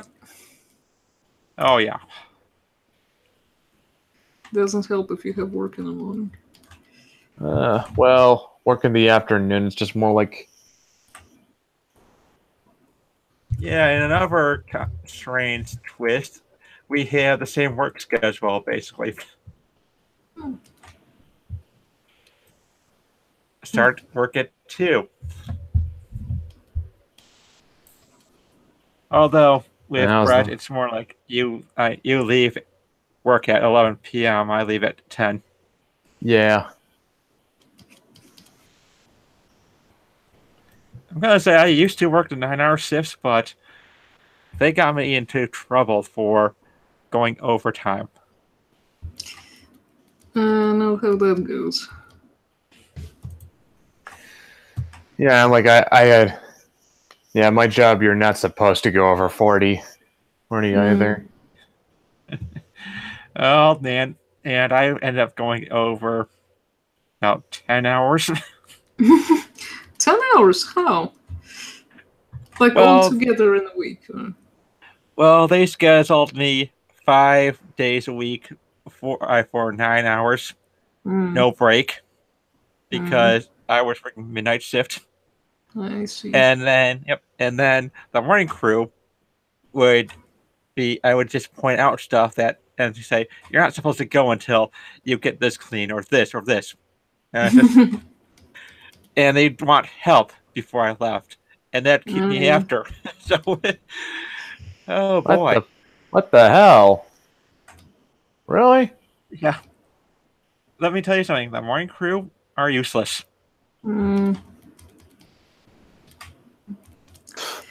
I could say similar things about the morning crew at my job too. I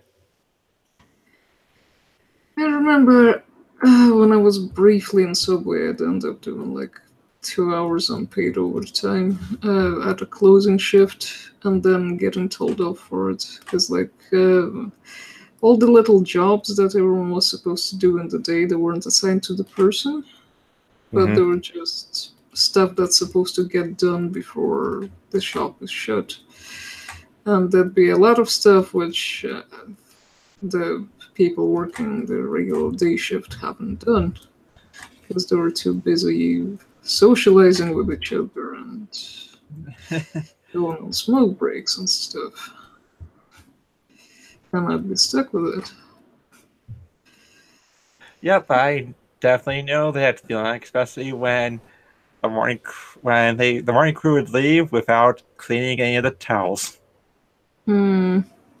So basically, we have nothing toward evening to clean with because they could not run them through the laundry.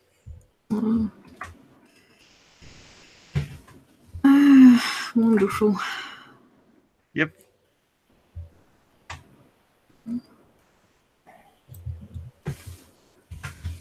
I think my favorite thing was when they had like a health inspection, and I ended up getting blamed that a package of soap was left in the fridge and it wasn't relabeled.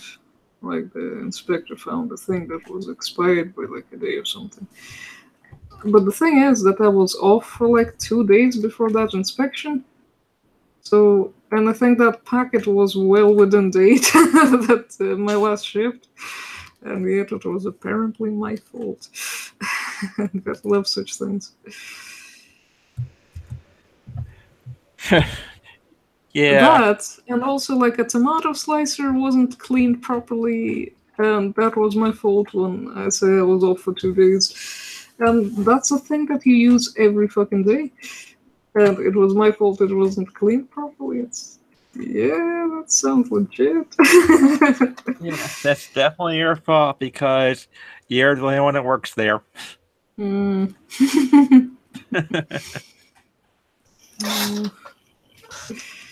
boy. That seemed that way.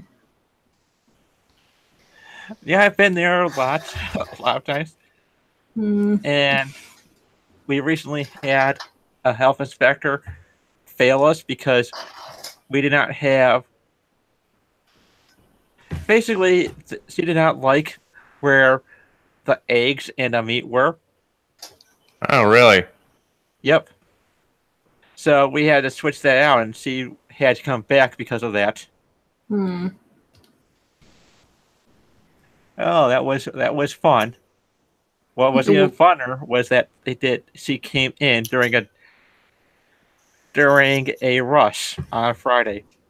Of course. What better time? Yep. So, and it was right after the day shift left. So I was left with nothing with the proper times on there. So everything, it looked like everything was expired. Yeah. That's amazing. What a wonderful experience. I know. I mean, fortunately, the manager was able to distract her long enough for me to print off all the stickers and get it all put on. Wow. Talk about dodging a bullet there. Oh, yeah. Well, the manager that we had at Subway, I think, enjoyed the job way too much, as in to her it was some kind of a reality show, more or less, because you know how you have a camera in the store, which I don't know if it's meant to be there to ensure everyone's security or what, but it's half there for safety and half there to collect evidence. Yeah, and she kind of liked watching it, like it was a reality show. Sure. And, didn't give a shit for whatever she saw or thought she saw, which was the best part, of course. And then I guess she wanted everyone to feel the drama, so like she would sometimes write notes about, oh, the area manager might be coming for a visit anytime, and so the area manager's name was Dave. And she said, oh, Dave's on the prowl and he's looking for blood. Wow. I just imagine this bloodthirsty Dave on a prowl. It sounded ridiculous, and she thought it sounds awesome, I guess. I don't know. You know, the funny thing is that I've been told that I could probably get away with murder. Oh. Really? Yep. Damn. That's how much they like me over there. For some odd reason. I don't know why. Maybe it's because I work. Well, when everyone else sets the bar that low. Yep. I do a lot of cleaning that nobody else does, so that's probably the reason. Oh yeah, that helps. I think people hated me for that job. Just everyone, including the manager. But I think they enjoyed being able to blame stuff on me. Yeah, blame it on the one who... blame it on the artist. Why not? Yeah. Well, I mean, the person they're not gonna miss socially. Yeah. As well. Yeah, probably. Oh yeah, I can see that. But it's kind of also funny how I actually... Well, let's just say that the freezer is not the safest place to be in, so if I do have any murder plots, it'd be in there. Incredibly dangerous, no cameras. Perfect crime.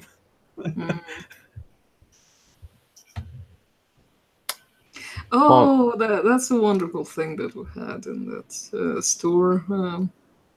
The chore list. We had a change of managers, and the first one was pretty chill, and the second one, when she took over, she expanded the list of chores like a couple of times.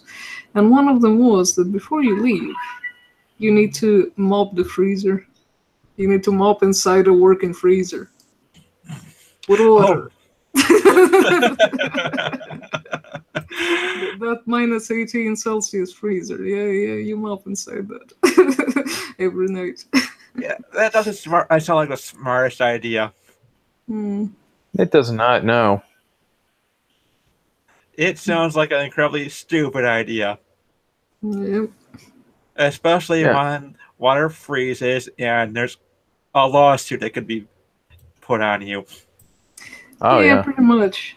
Except it wouldn't be put on her, it would be put on whoever was doing the chore. And the best thing is that that freezer, it's contained like foodstuffs and mostly like big bread boxes that you have to carry with both hands. That, you know, when you're carrying that, you don't really see where you're going that much. Sleeping with that, you don't have a spare hand to hold onto a shelf with. Yeah. That was, you know, very wise of her. And now I'm getting stressed. No, okay. Yeah. Oh boy, yeah. You know what? There was something I was there was something I was going back and forth with Ginger, and I also just recently brought up that Victor was doing like something Christmas themed for Changeling. Yeah. Because we should. Mm-hmm. Yeah. And what I got in my head was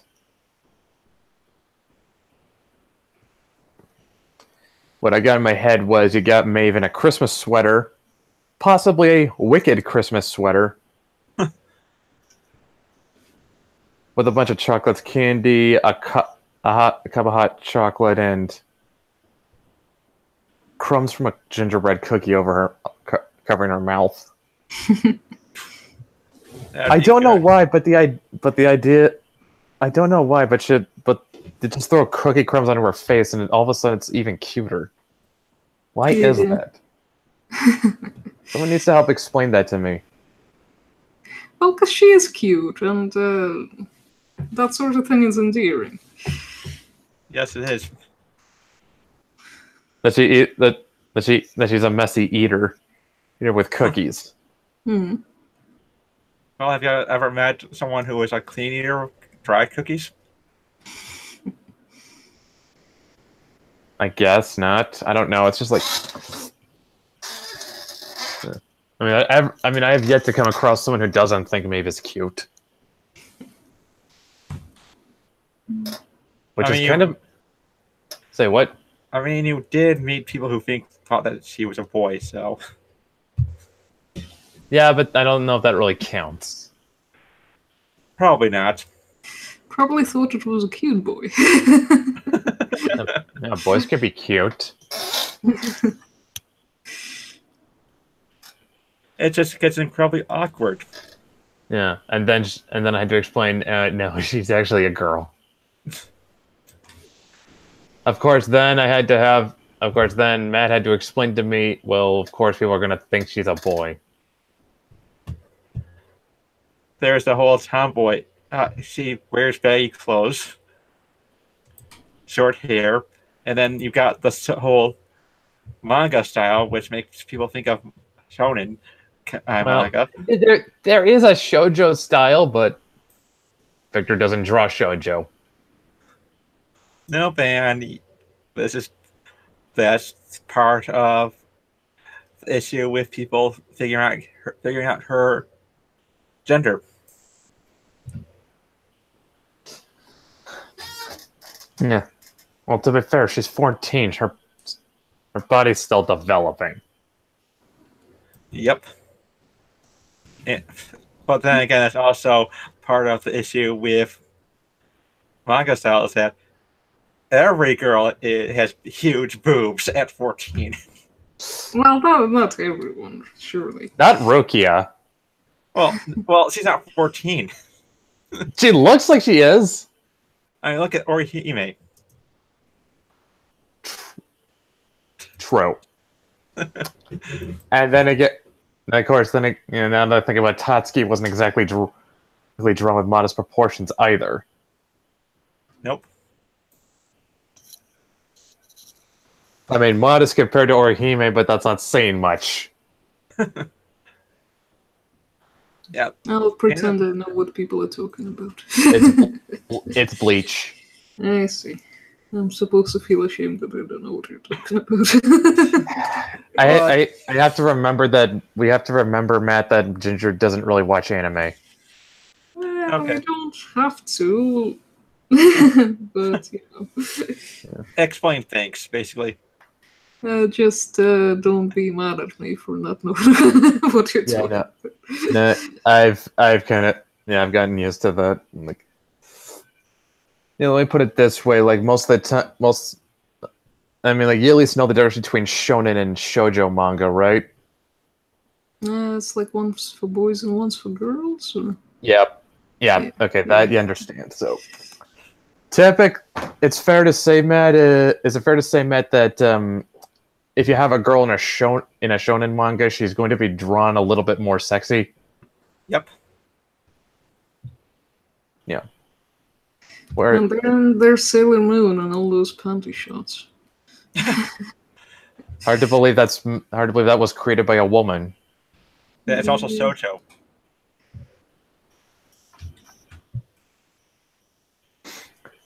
You know what? Now I think we need to track. Here's something we need to do that'd be just funny to do to Brian. Oh boy. Track down someone who draws in a shoujo style and do it to Regina. Well, we already put her in a squirrel girl outfit. We may as well. Like draw Regina get a shoujo artist to draw how Regina would look like in a shoujo manga. Well then, that's gonna be interesting. Way to think about it, it does fit well, we know it. I mean, the thing with the onesie, that kind of fits the magical girl genre, doesn't it? Yeah. Also, it also fits Gintama because the main character somehow knows how to do all of these special moves from other shows. I'm just thinking Regina being a typical giggly magical girl. Can you see that? Because I'm not sure I can. Well, trust me, actually, it makes more sense than you believe. Let me put it this way: Regina is normally a jokey character. You see, she's just not super girly. Mm-hmm. She doesn't go for the kawaii. So she wouldn't be that happy about a frilly dress. Or would she? Nope. I don't know. A frilly dress with the onesie kind of incorporated into it. I'm just saying to me, like when you factor in the onesie, it's like there's kind of a magical girl thing there. Mm-hmm. Yep. I mean, if we're being honest, what is Maeve if not a magical girl? I guess. Pretty much. Yeah.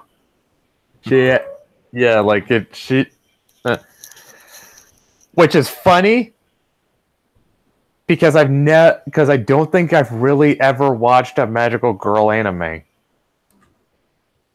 Never. I think I watched Cutie Honey, but I mean, Cutie Honey fits kind of the tropes, but it's also very science fiction-y. Cutie Honey science fiction-y. I've not seen it, but just the way this sounds. Well, it's also very... It sounds like the best of science fiction ever. It's also very fan service.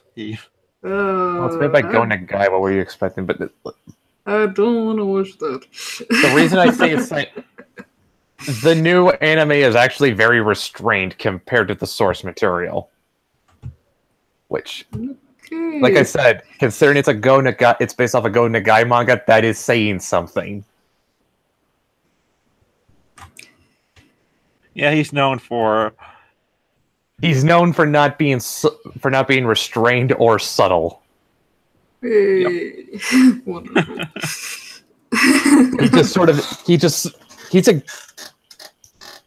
With where manga and anime are kind of concerned, like Go Nagai, he just puts whatever is in his head onto page. Doesn't really give any thought to it. Kind of like the Ghostbusters 2016 script. There's a difference. One is good, one knows what they're doing, the other doesn't. Kind of. It's more like it's more like he's kind of an he's like a busted fire hydrant when it comes to having ideas. Busted fire hydrant fan service. That doesn't sound right. He just had. I'm just saying he's a guy who doesn't really restrict. He doesn't like keep a lid on what he's doing. Like he's just sort of. He's just pure creativity. I see. He'll do whatever the fuck he wants, basically. Yeah. Yeah, that's the best way to judge you. Anyone, I think Cow and Chicken was a wonderful cartoon.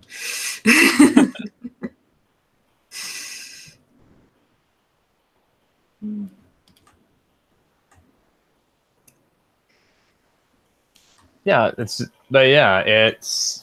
what was I gonna say? How much you love Cow and Chicken. It was the best show ever made. I do like eating cow and chicken.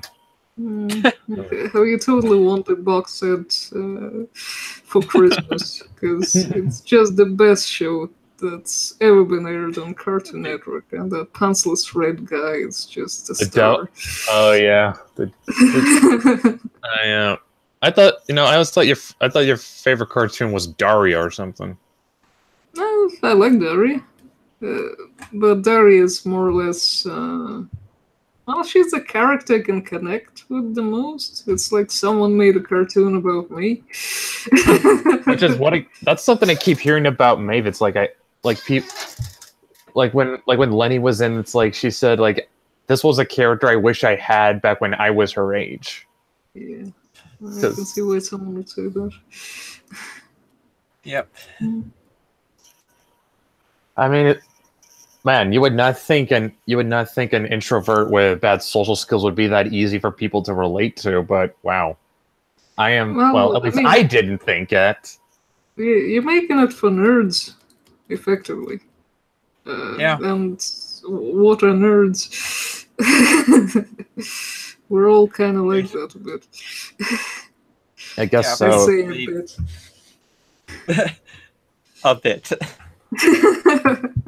I mean,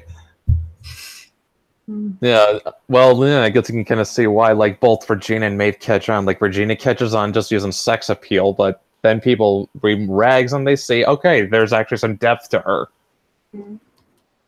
Yep. Whereas Maeve people connect with just because they can relate to her. Yeah.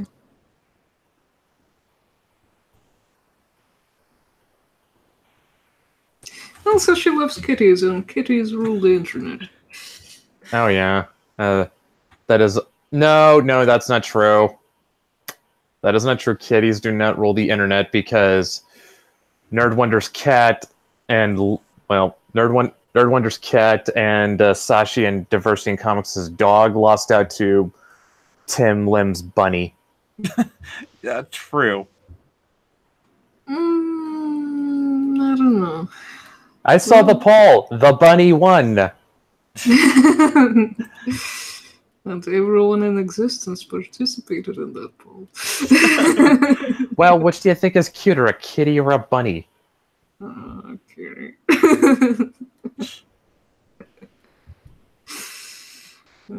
Depending on how the bunny is raised, the bunny will be more sociable.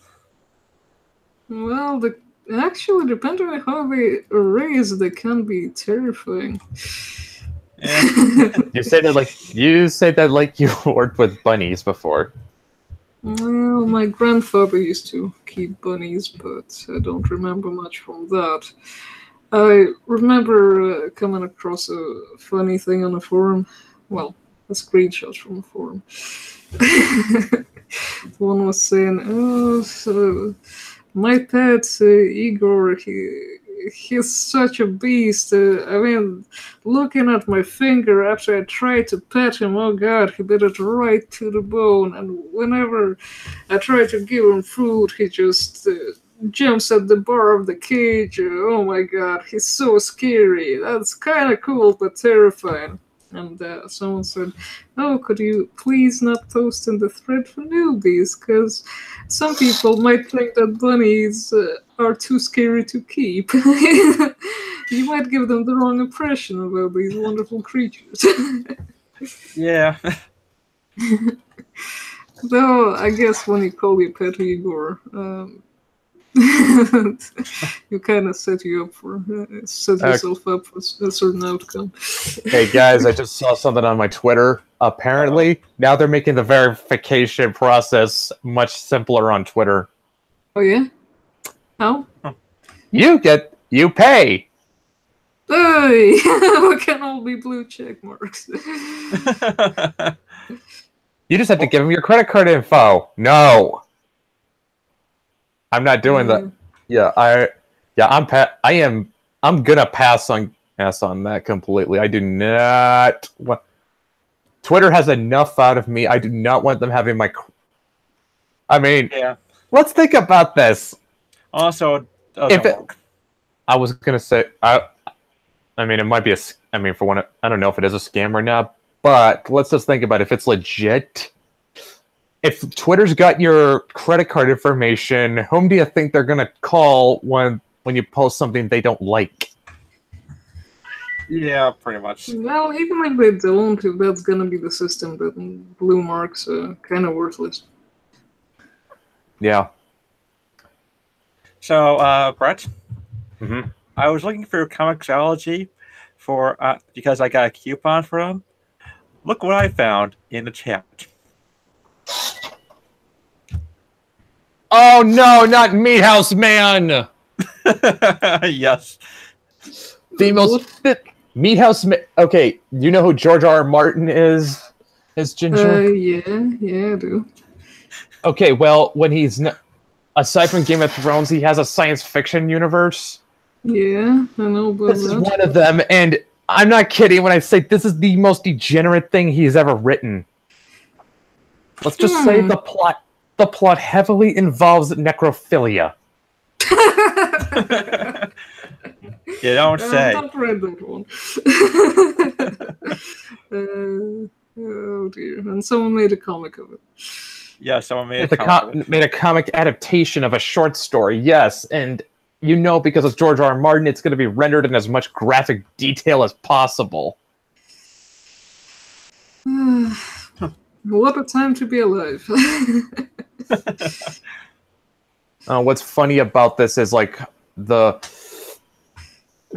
I saw a video about it that really put everything in perspective for me. Because okay, it kind of involves a bit of his personal life. Right. In his younger days, when he was really in with the hippie movement, there was a girl he was dating. She dumped him and started dating his best friend, but she still tried to stay friends with her. But he still tried to stay friends with her.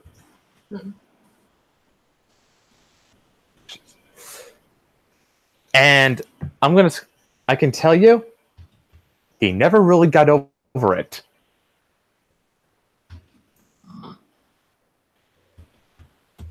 Yeah.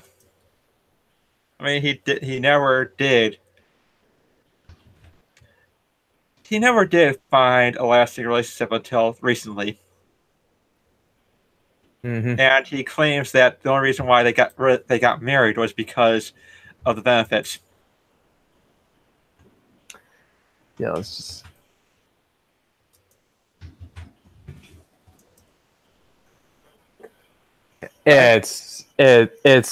But yeah, like this is. Meat House Man is just a monument to cuckery and degeneracy. I'll be honest. To some people, it's gonna sound like an advert. Yeah, I'm sure I'm sure, but it's just. Ugh. From the writer of Game of Thrones comes a tale of degeneracy and necrophilia. And psychic powers. Because why not? Are you saying psychic powers are kind of in the same sort of wheelhouse as necrophilia and degeneracy. Just, yeah, it's just. Oh crap! I guess.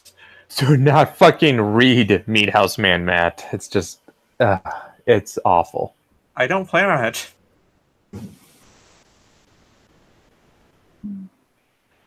It just sounds like a really bad George R. R. Martin story,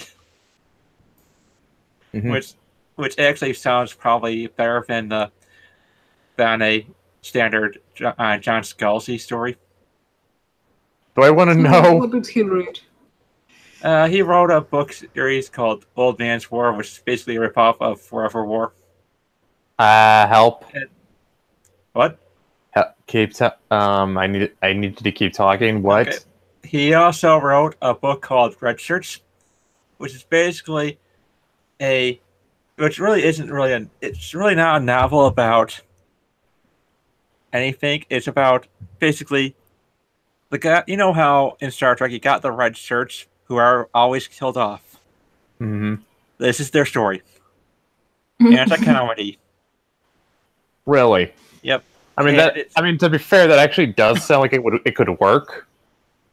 Well, it's about halfway through. The story ends, and it goes into this separate stuff that probably wasn't needed. He probably could just pass this off as a novel in an anthology, but I guess his ego said, "No, I want this as a book." Really? Yep. And it's basically one half of the book is story. The other half is nothing but mindless filler. Wow. Mm-hmm.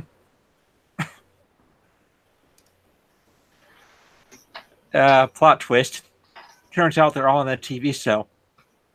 Oh my god! It's so it's self-aware too. Yes.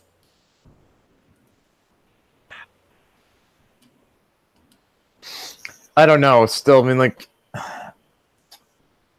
it sounds like it sucks, but I just find this shit like Meat House Man just abhorrent on a moral level. Yeah, but if you ever want a lesson in cuckery, you should watch any video where John Scalzi loses to a woman at the Hugo Awards.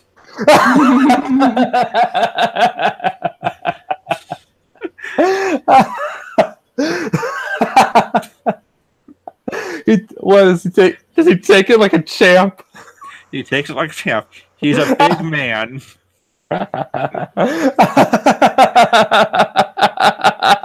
You did good, buddy. You got second place. Oh man, that's funny. He got his participation trophy. Someone else getting an award that he was up for.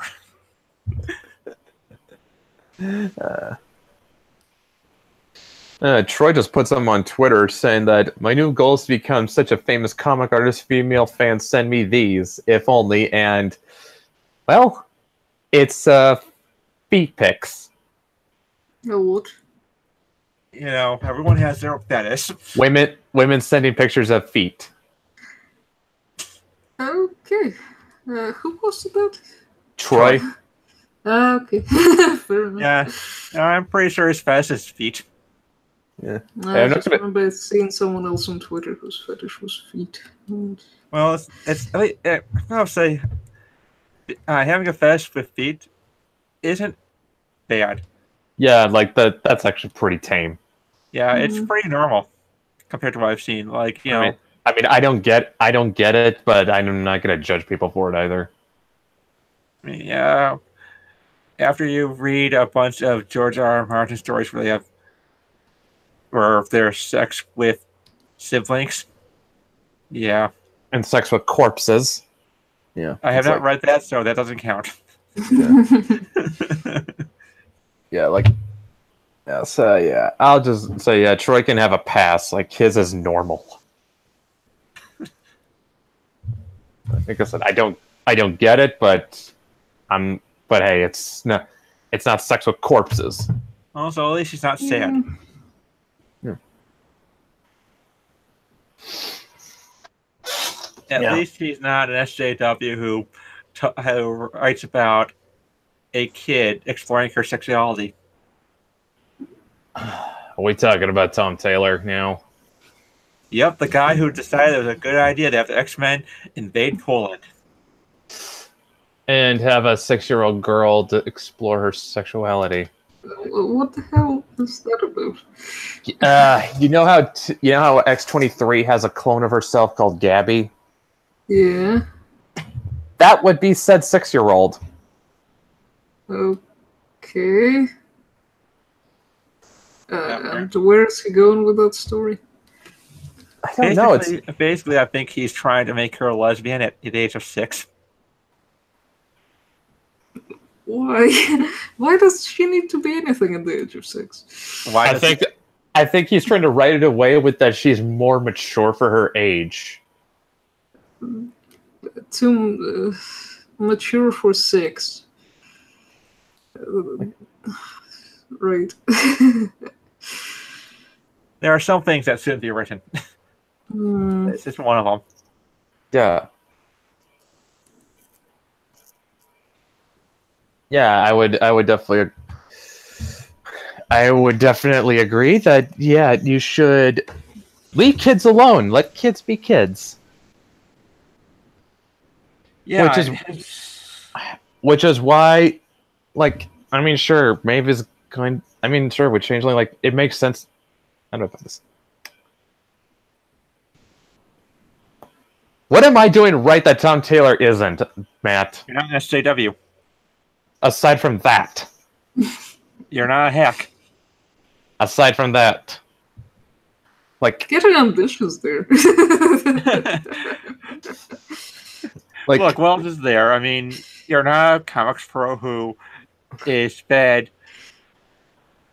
all kinds of stories about how great he is by random people on Twitter for a story on a 6-year-old discovering her sexuality.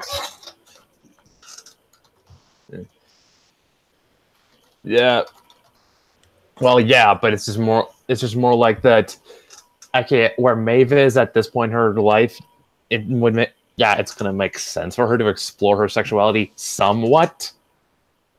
Oh, you said the word. Watch Well, out, she's 4. Well, she's 14. And even though I don't think I really she is interested in boys, as most 14-year-old girls are.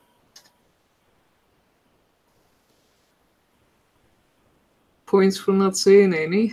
Yeah. Yes, I know. I said most. Most. Yeah.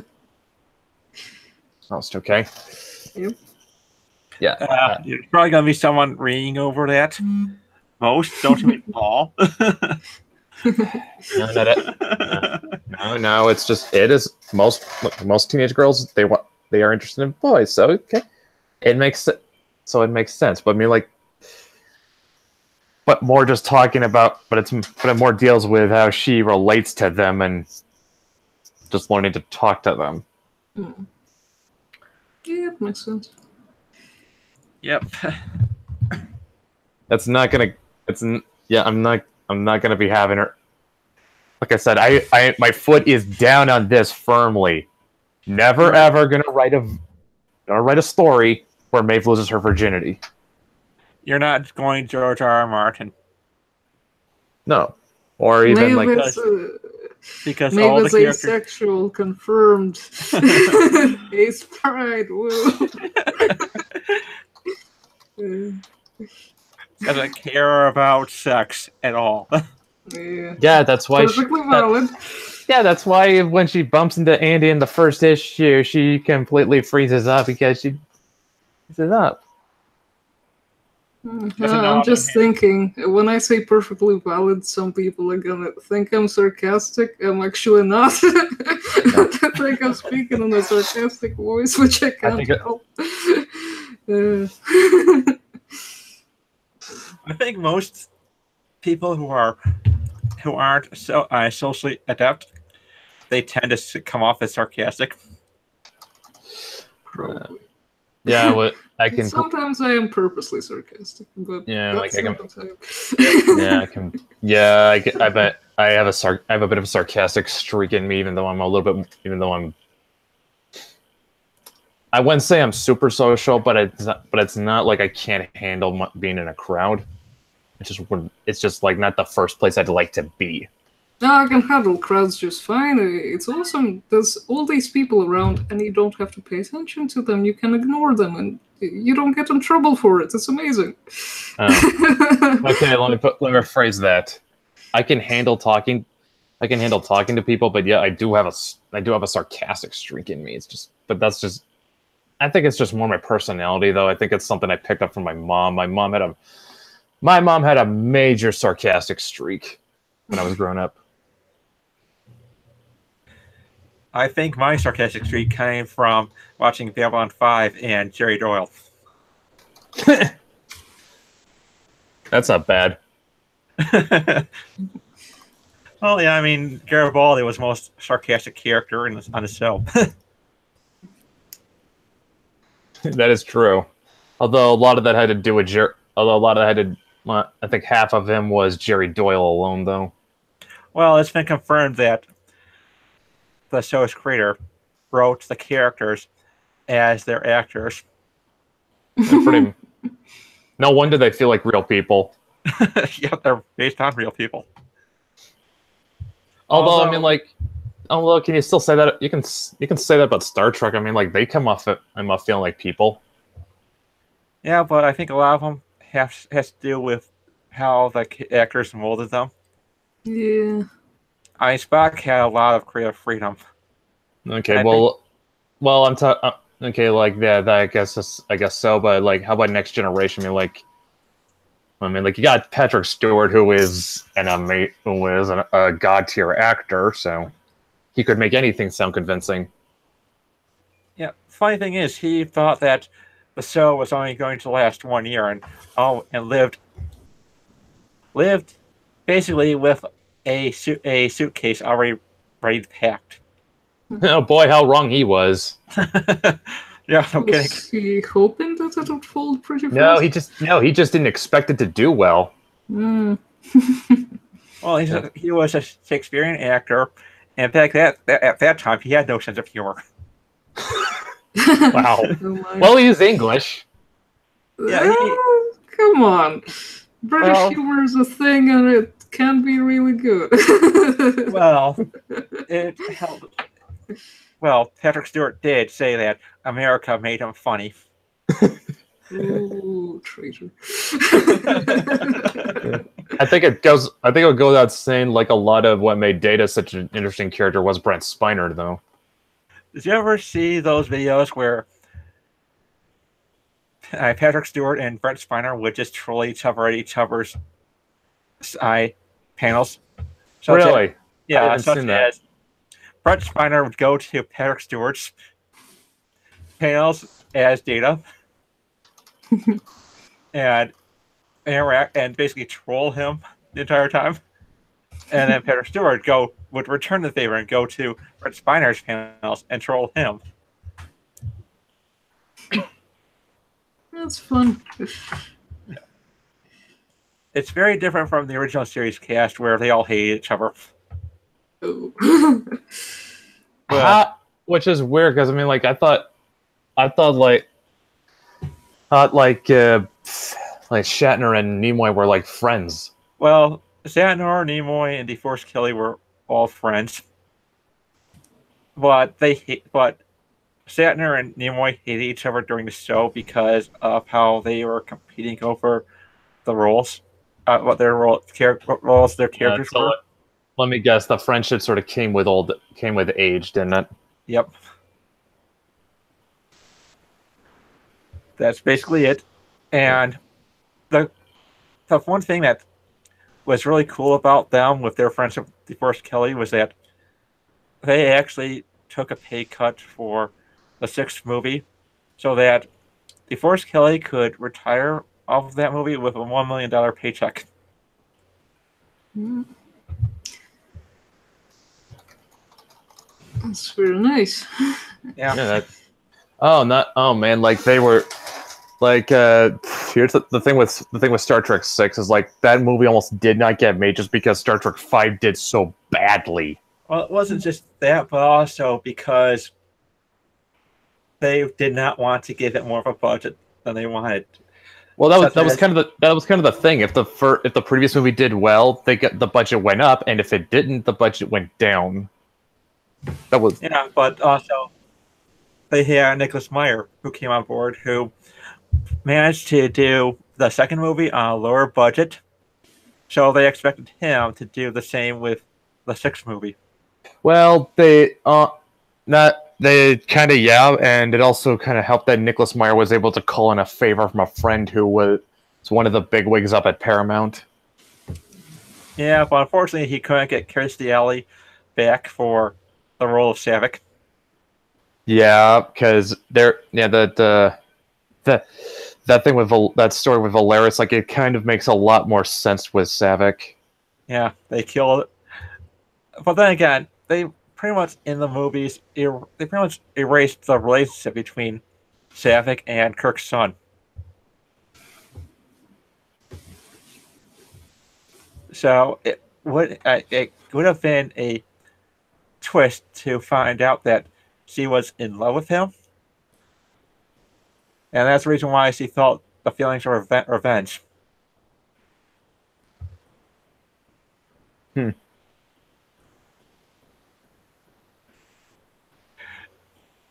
Although I have to say one thing about Nicholas Meyer's recollections of the Star Trek movies. He says that William Shatner is refreshingly free of ego. Yeah, it's funny. Actually, another thing that's interesting is like when Michael Dorn went from Next Generation over to Deep Space Nine, he talked about like how different each set was because like on Next Generation things were a lot more casual. People were a lot more familiar with each other, but then when you get onto Deep Space Nine, like it was a lot more serious. Like Avery Brooks was a guy who took the job a lot more serious than Stewart did. So. It was a much more serious show. Yeah. And now, what's this one supposed to be, Ginger? This one, the one I'm drawing now, is a ghost girl. Probably not Crow from Dan's book. Probably not. I don't think it is. Yeah, and Adobe Kroger, Adobe has the ghost of a little girl living as her roommate, quote unquote. No, I don't think it's her. But it does sound cute. Sad and cute at the same time. Kind of how Casper the Friendly Ghost, like when you think about it. Yeah, I guess I can kind of see it. But yeah, the thing with like Crow is like something Adobe kind of figured out about her is that she doesn't have a sense of time because she's a ghost. So like, I guess the best way I can put it is like imagine a child with Alzheimer's. I see. Yeah. Like like even though she's in what you assume is supposed to be present day, she's still thinking it's the time when she died, which was like, what was it, Matt? Like the late the 30s or something? Yeah, it seems like she was from the 30s, from her memories. Yeah, because she would keep asking Adobe to play her this banjo song by this one guy she really liked, and even though Adobe keeps trying to learn the song, she's not good at playing banjo. Well, it's nice of her to try. Yeah. Yeah. Well, that's what Dan said. That's why he made Adobe bad at playing the banjo to avoid the whole Mary Sue thing. Yeah. To be fair, though, Adobe's pretty good at her day job anyway. Actually, something I'm starting to notice is that, along with Molly, it seems like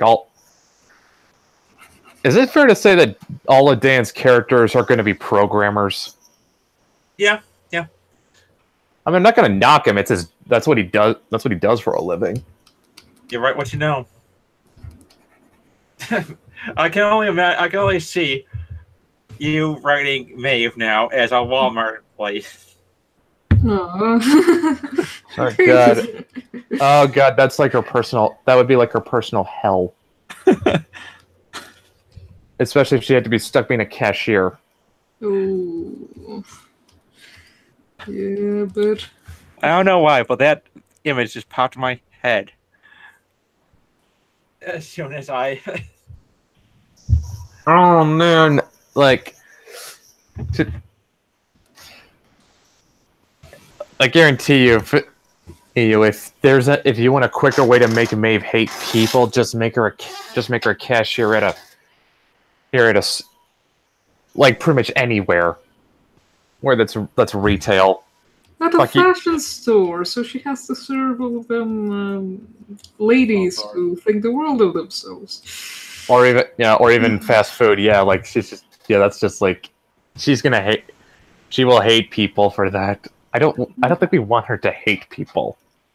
No, not necessarily. Just rather not.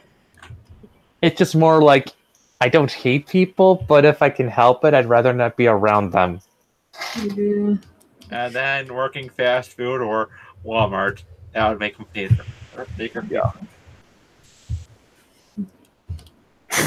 Hey, who knows? Maybe. Oh Maybe. Man, dude. Uh-oh. Guess who just got an epic burn? Who? Rich Johnston. What happened? Okay, so there's this one that's I follow called Daddy Warpig. Mm-hmm. Okay, he took a screen cap, so it might be possible that Rich deleted this. Okay, here's Rich. Let me see if I can get the tone right. So, if I'm Rich Johnson, should I be sounding as smug as possible? A smug Brit. Wait, he's British? Yeah.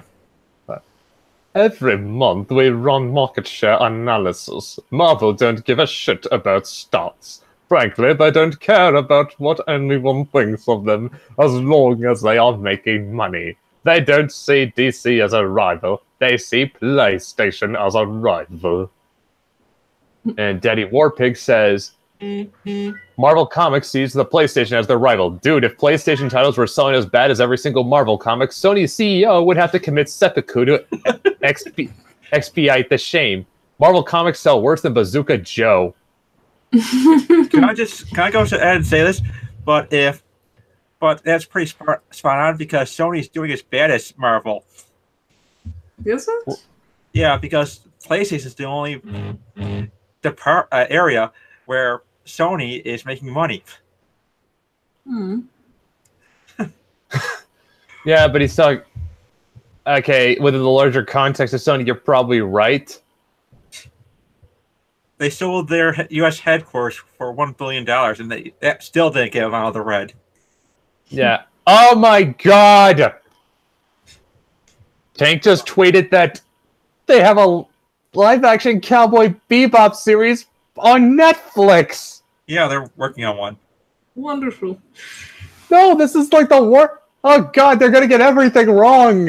Oh, you're gonna love it. It will be the best show in the world. You'll love it even more than live-action Death Note. you know, years ago, they were talking about doing a live-action Cowboy Bebop movie with Keanu Reeves as Spike. You know, after I saw... Back then, I wouldn't have been on board, but after seeing John Wick... You know, Keanu Reeves can act. He just needs the right material to work with. Yeah, I think the big problem that people had with Constantine was that the script was not a Constantine script. It wasn't a Hellblazer movie. It had no right being connected to it in any capacity. Like, because for one, John Constantine he's English, not American, and he's supposed to look like Sting. Which is why that series on NBC, which lasted only a season, which, okay, more of a step in the right direction, but the problem was, it felt, when I watched it, I felt like I was watching NBC trying to do their version of Supernatural. Here's the funny part, though. Okay, Ginger, have you seen Supernatural at all? I remember being in the university when people were talking about how they want to get into Supernatural, but there's too many episodes to do that. Okay, so like I think like around like the third season. It was the third season. That's when they introduced an angel character named Castiel. Yeah. Okay, so Castiel had this look, which was a tan trench coat and a suit and tie. Doesn't take a genius to figure out that's lifted right out of Hellblazer, because that's John Constantine's look. About the only thing they didn't include was him smoking. Well, So, don't you know? Don't you know smoking is bad? Yeah. So here's the thing: you have Hellblazer, which influences Supernatural, and then you have the Constantine TV series, which looks like it's taking its cues from Supernatural. Because for one, no smoking. Yeah. No. Luckily, they kept the smoking. Really, I think about got rid of that. Really, they got rid of. You sure? I could have sworn. Yeah, I could have heard that was a big issue when it was airing. I don't remember. It's like they don't understand. That's like a big part of his character, that he smokes. Yeah. But here's what am I trying to get at? The thing why it felt so much like Supernatural was because, for one, it was based in America instead of the UK. And we also had that thing where Constantine was traveling to different parts of the country, solving supernatural things, which, yeah, that happened in Supernatural, but it's more like, the thing with Constantine is like he sort of more or less kept to London in Hellblazer, I think. Like he almost never went out of London. He did go out of London with the Books of Magic. Yeah. I mean, like, I'm pretty sure there's a couple Hellblazers. I think there's a couple Hellblazer stories where he went out, but that was like the exception. That wasn't normal for him to do. Yep. Because he was a local guy. Although I think the new series probably has him going out of there. Yeah, well, especially now that he's got the whole House of Mystery. Yep. As well as being part of the larger DC universe officially.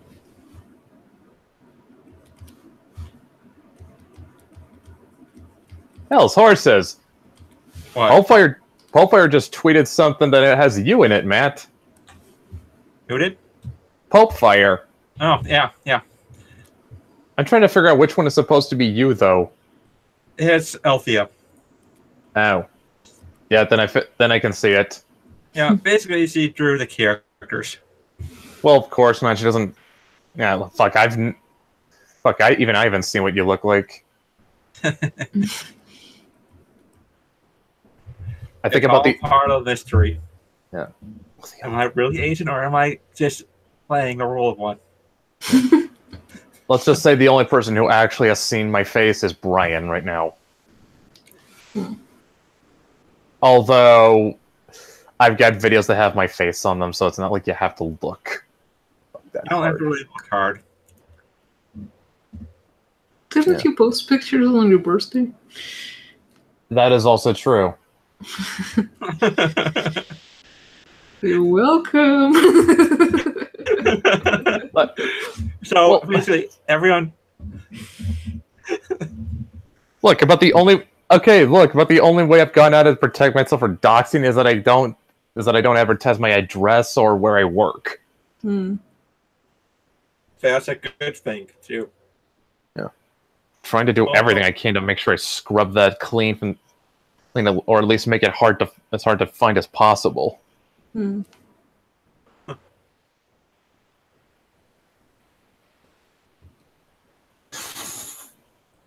Okay, there's something. I'm gonna post just something that you're gonna appreciate, Ginger. No, let's see. Then Discord. Okay.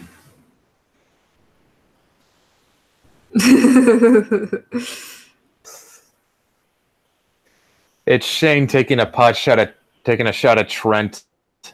I don't know. Oh, is it the 100 and all those cats? Yep. Yep. It's the thing with him. It's the thing with him making fun of how many cats Trent has. Actually, this is what I don't think I'm in the know of. I'm in the know for. Did Trent recently adopt a cat? I think he just has the one cat. I think that Shane's just taking a shot at him. Yeah, I know. Just to cover up the fact that he thought that Trent and Brian were army buddies.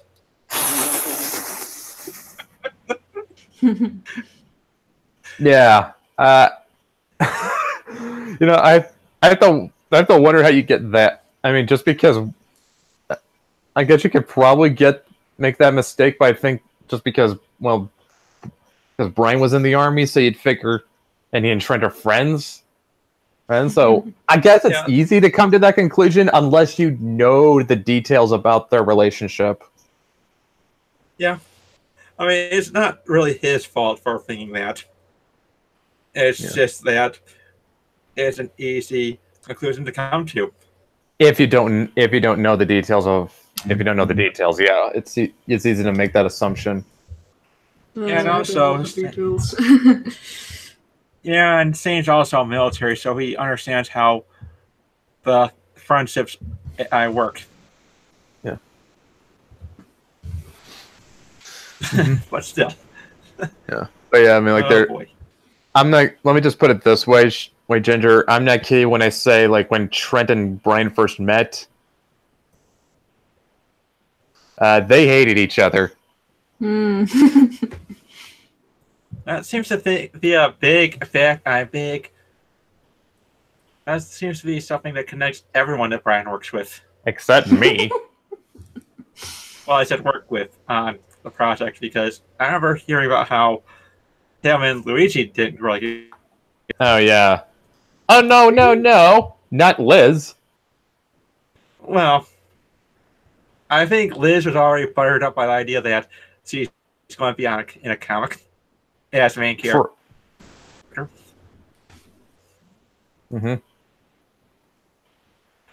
I have done something to keep that from being adversarial. Also, it seems like they kind of have the similar personality type too. Yeah, that is true. Yeah, but it's just, I guess, but it's just like I was in a conversation where he was explaining this. I think Miki was in on it too, and she was, and of course I was like having to tell her, like, this is how men relate to each other. This is like our default setting. Not hating each other. Well, that's actually very common. Guys will get into a fight and then the next minute they're friends. Yeah. Some girls. I can imagine there's going to be a lot of men fighting over Cowboy Bebop live action series. Whether or not it's a good idea. It most certainly is not. Is the Ghost Girl supposed to be transparent? I'm not done yet. She's...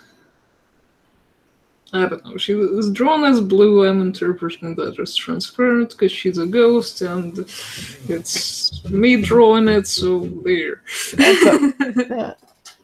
Yeah, sure, why not?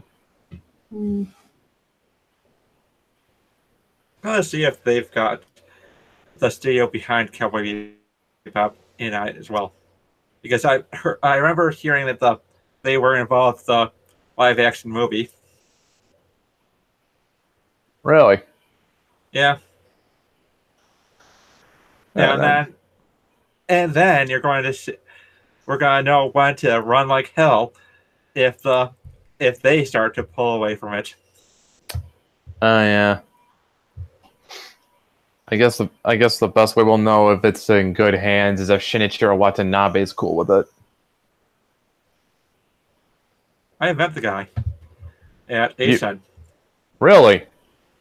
Yeah. Also met the guy who made the Trigon manga. Wow. Okay, that's actually pretty cool. And that was during a time when Death Note was really popular, and someone had him sign a Death Note, and he just looks at it and goes, "You're trying to kill me, aren't you?"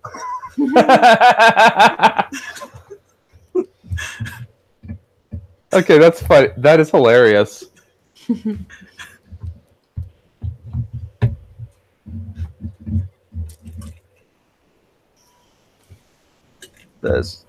Yeah, I'm not gonna lie. That's legit hilarious, man. Yeah.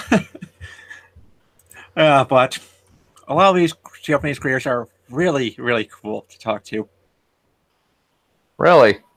Yeah. I guess a lot of maybe it's just because a lot of these guys are just a bit more Down to earth. I was gonna say more worldly, yeah, but yeah, I guess so. That's another way of putting it. Yep.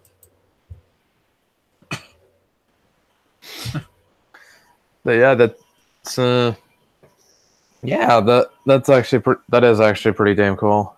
I still have the closest I've ever come to that was that time we were in hanging out with Ethan Nicole.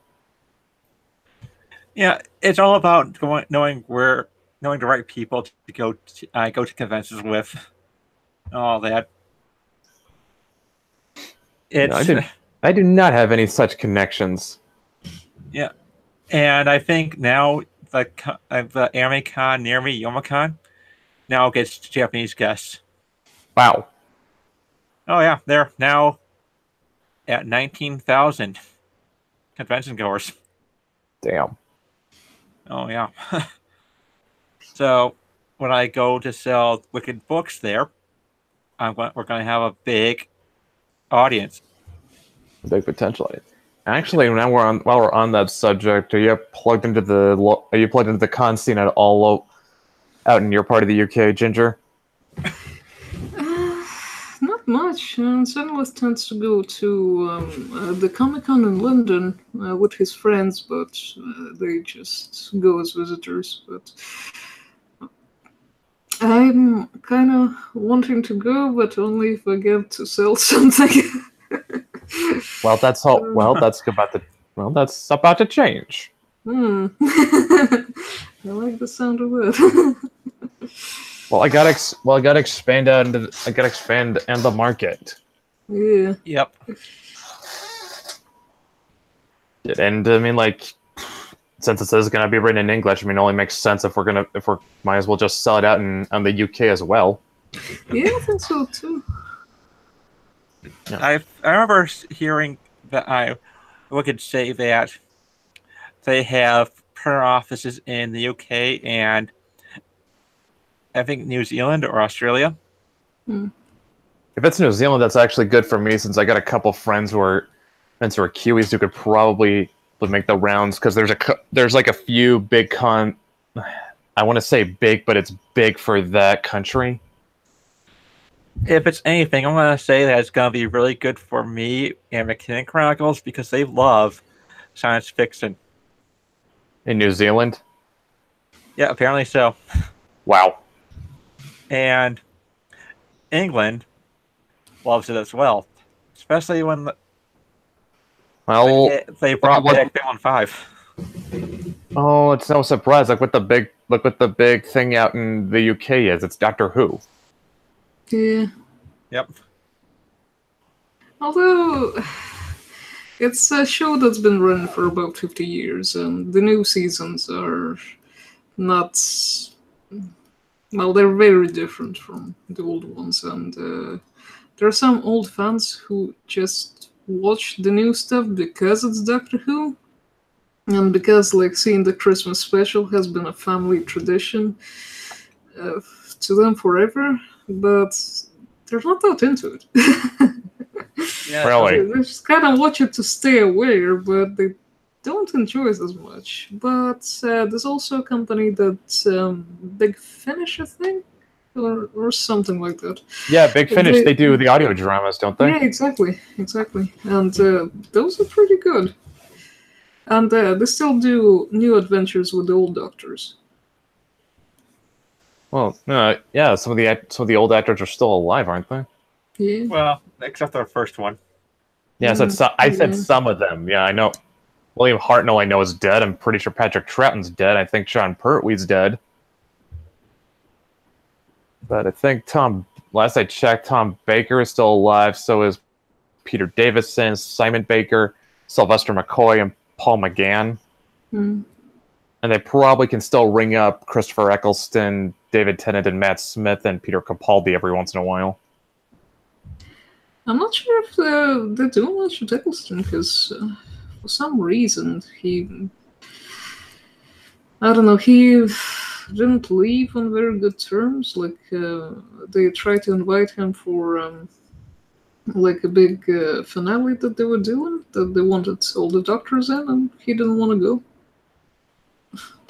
I think like he only got like at most like a cameo appearance out in the War Doctor special. Yeah. Which, I don't know, I really liked him as the Doctor, because that was, well, his season was the first of Doctor Who that I saw, so, like, he is just going to be my Doctor because of that. And, yeah, kind of, I was upsetting. I was really into the Matt Smith run for a while, and then I just kind of lost Really? interest.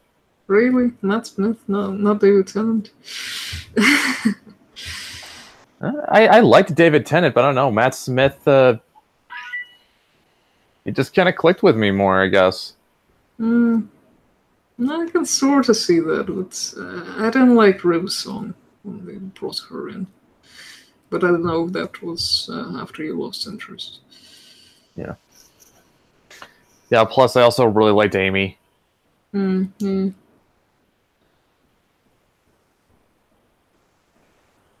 So apparently, it doesn't look like the production team behind Cowboy Bebop is going to be part of the live action show. Run away quickly. Yep. Don't run away quickly, stay for the carnage. Make an angry review. It's going. No, it's just like. Make an angry review before it's even out. You know what? If there's any bright light, if there's any silver lining to this, is that this will probably get people to buy the anime. Yeah, that's probably true. And then they'll say, "Wow, this is actually much better. Yeah. Why did they just stream this on Netflix instead?" Oh wait, I think it's. You know what? I think it's just because as Cartoon Network got such a grip on it for the Adult Swim block, because they still run it, don't they? Yes, they do. Yeah, they can't get the streaming rights because Cartoon Network won't give it to them. I'm gonna check on that. Well, it wouldn't surprise me if that's the case. Because I kind of find it hard to believe that if they can get a live action, that they couldn't get this anime for Netflix for streaming. I don't know. Like I'm not. Well, this is just what's going through my mind. It's just like I'm wondering, like, why would you want to make this instead of just stream the anime? Because they get to spend money. Well, just think of all the clicks they'll get out of people who want to watch it to make hate reviews. That's already something. In a way, I think it'd be better if they wanted to really save the show. Quentin Tarantino. That'd be interesting. Although he'd probably fall with a ton of fucks. Yeah, and make Samuel L. Jackson. And a lot of long shots that just hang on Faye's feet. I almost said Maeve when I meant to say Faye. Awkward slip right there. Well, they kind of rhyme. Yeah. Yeah, kind of. I can see that.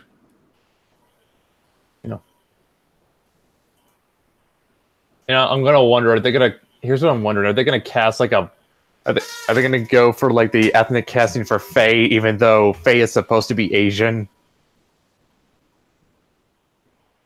Oh boy. Okay, so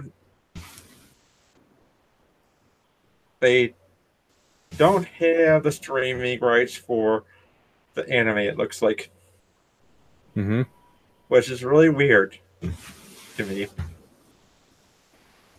Which tells me that they, I guess I have to wonder, did they try to get it from Cartoon Network and they just wouldn't give it to them? Well, I thought Cartoon Network is ran by Warner Brothers. No, they're run by they're run by Turner Broadcasting. Okay. Yeah, that explains why I used to have Cartoon Network and TCM as like one channel that showed cartoons in the day and movies in the night.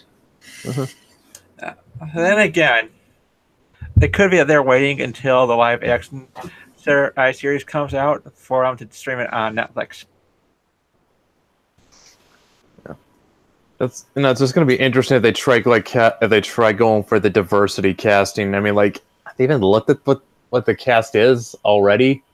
Like I said, like, Faye's Asian. I guess could you say Jet is black? Mm-hmm. You can probably see Jet is black. I do not know what Ed is supposed to be. Ed is Ed. Yeah, she's just Ed. And Spike's implied to be Jewish. Jewish. A Jewish German. That was born on Mars. Yep. Yeah, so I'm just saying, it's pretty diverse as it is. Yeah, I mean, if they were to pay, considering how confusing Dutch race it seems to be, yeah, you could probably get away with having him be played by The Rock. What, Jet? Yeah. I could see that'd actually be kind of cool. I'm not gonna lie. Yeah. Although I don't know, I'm just like, the thing with Jet is that he's very world weary though, and that's just not The Rock. Rock walks in with swagger. Yeah, you could probably get away with Sam Jackson. Oh yeah, definitely. It's just more.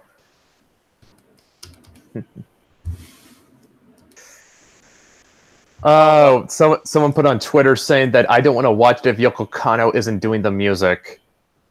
They might. That's actually a good thing. They better just take the music that Yoko Kanno already wrote for it and use it. They're not going to because it's in Japanese. Excuse me? They're probably going to create a whole new soundtrack for it in Japanese. Have they listened to that soundtrack? Like even Greenbird, which has lyrics on it, those were not sung in Japanese. Brett, they're going to take a look at the ending song, and they're going to say, "Oh, it's Japanese. We're ditching it for a new one." fucking retarded.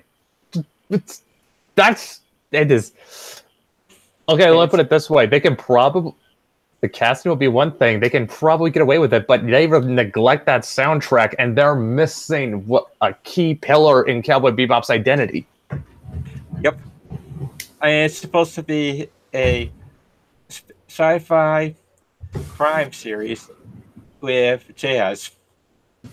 Not just jazz. Also, it's not just jazz. It's also like blues and funk and hodgepodge of them all. Everything that pretty much every music genre America invented. Which is probably going to be racist to them. Never mind that this was an anime made by Japanese people. I'm gonna go ahead and say that they're probably going to have all the white characters as Japanese because since it was made in Japan, it has to have Asian actors.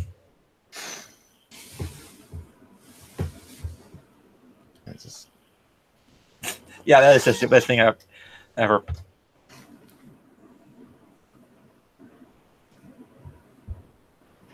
All right, Abs.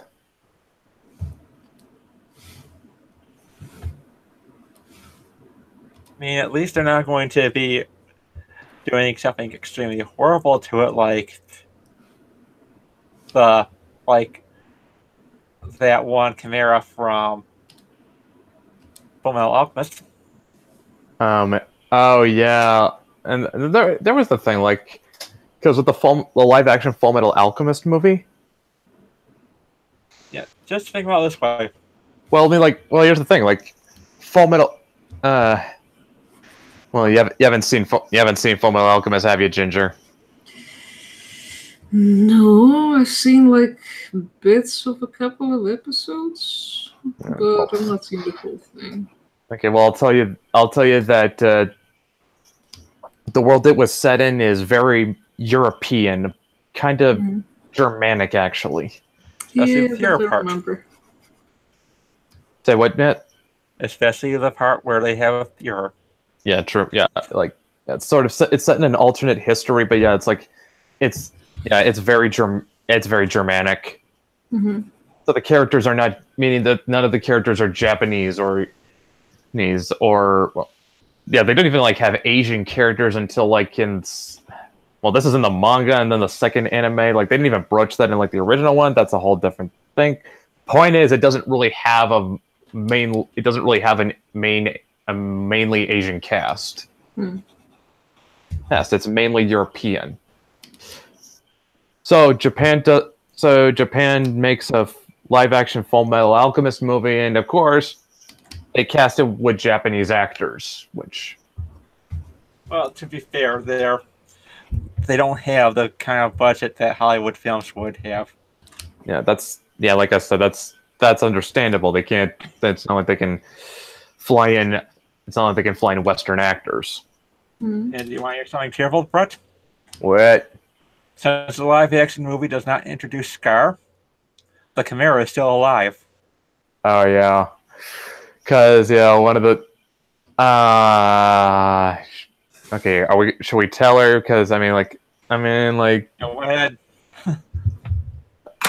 And anime is not really Ginger's bag, so is it really a spoiler? But on the one hand, this is a very emotionally crushing scene.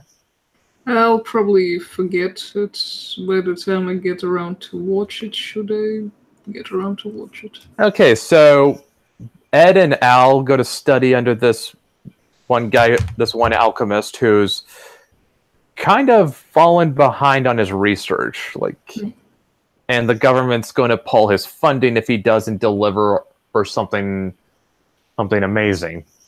Yeah. And he got famous initially because he was able to transmute a chimera that could talk.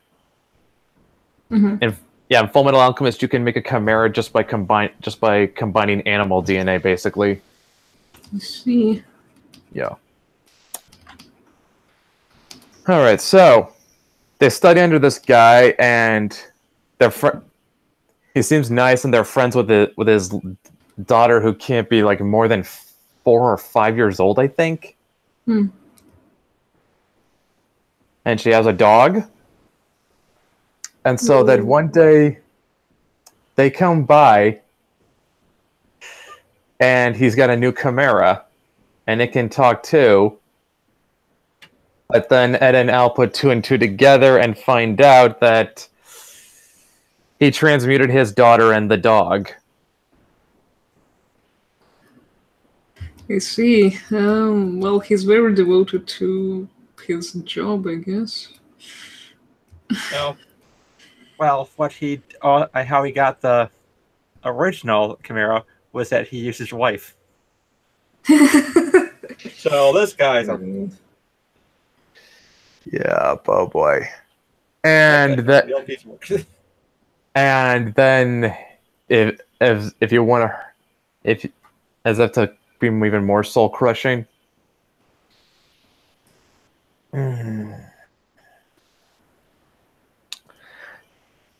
That there's a guy named Scar going around who's been killing alchemists, and well, he kills the girl. That she's, well, being a chimera is actually kind of suffering. Mm-hmm. It's, oh boy, I'm not kidding. It is, when you actually see that, it's like I said, it's crushing. Yeah, it's one of those things that you have to watch for it to be extremely, extremely soul crushing. Something to look forward to.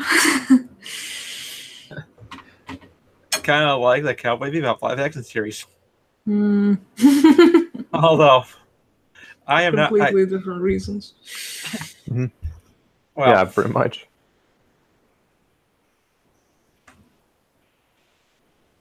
But, you know, I've seen what they're doing to The Witcher.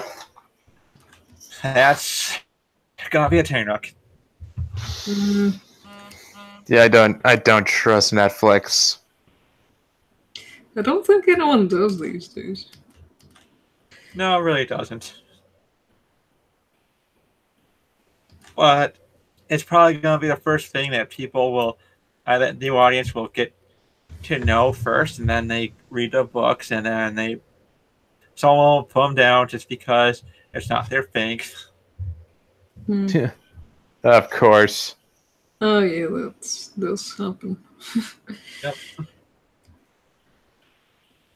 I mean, how many people who watch Game of Thrones say that they actually read the books? Guarantee not many. I intend to read the books.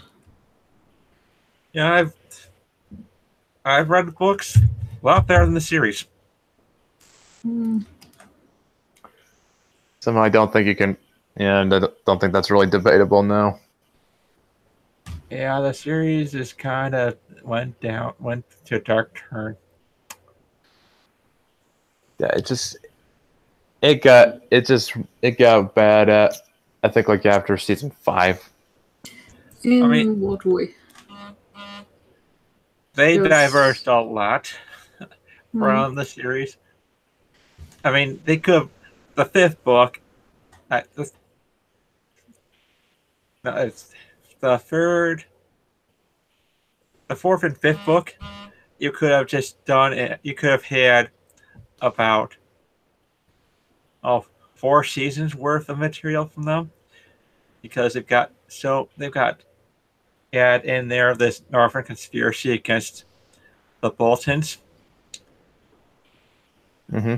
Although you're gonna have to deal with the fact that Jon Snow has been stabbed, and that's where it ends off. Yeah. And I think this is what I think is going to happen in the future books. Jon Snow doesn't get resurrected in his body, but he does get resurrected in Ghost. Ah. That's what I think, because the fifth book heavily implies that's probably what's going to happen. Well, I've heard that they're going different paths, the books and the series, and I don't know if he's doing that so people buy the books as well. Yeah. Instead of just watching the thing. Yeah. I'm going to say this. If they're doing the whole Jon Snow Daenerys thing in the books too, if I'm right about what they're going to do, what George R. R. Martin's going to do with Jon Snow, it's going to get really weird. Almost like an endorsement of bestiality. I'm not sure they can show that. Well, Can that's they? for the most part. I'm not, and this is what I think is going to happen.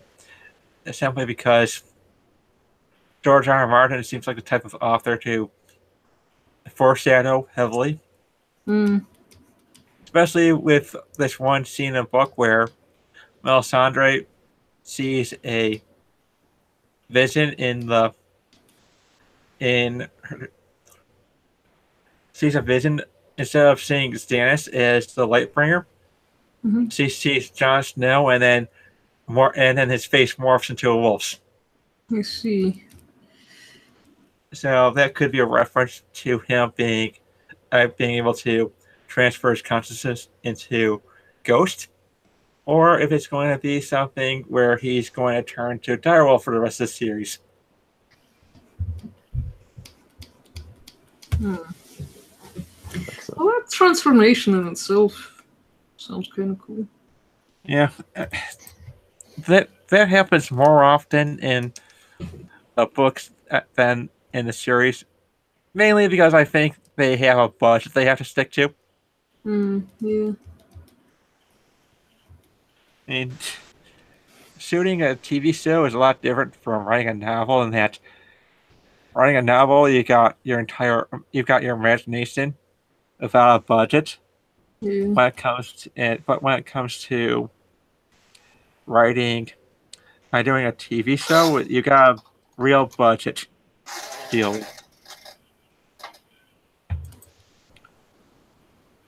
Yeah, sounds about right. Yep.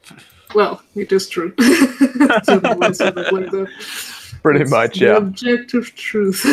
But then again, they could probably pay for it if they weren't paying the actors so much. I mean, the first episode of season 7, you had the actors who played Jon Snow, Daenerys, and Tyrion, paid in millions.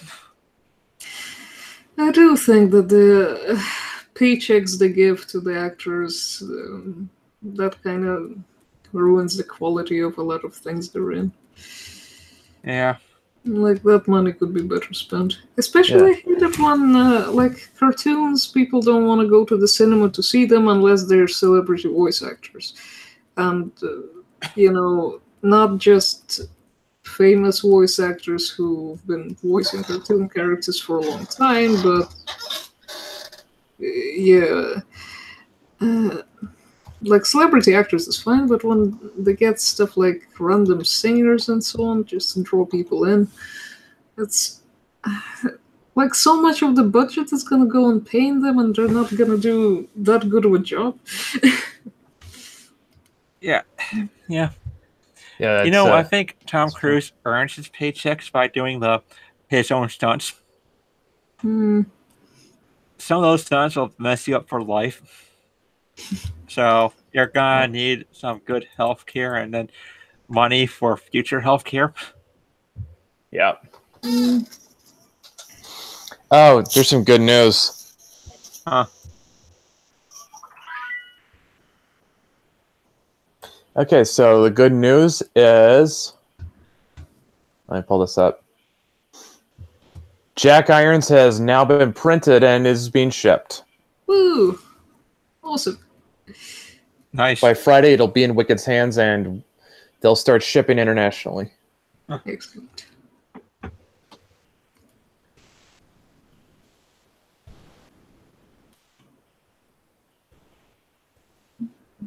Our special guests have cut down dramatically this night. Yeah, you're not kidding. Like this wasn't what we planned on. Oh well. We're having a good time talking. I guess, and hey, at least we get to watch Ginger Doodle, and that's fun. Yep. I'm glad that it's fun.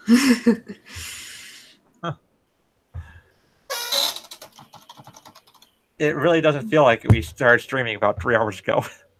Yeah, No. holy crap, we did. I'm thinking that I'd leave the rest of these until a later date, and maybe I could have Zenlith on the show as well, and he could also draw some of these. That'd be good. Yeah, that'd actually be good. Because the male characters, I think he can do a better job of. Maybe that's not what the people really wanted.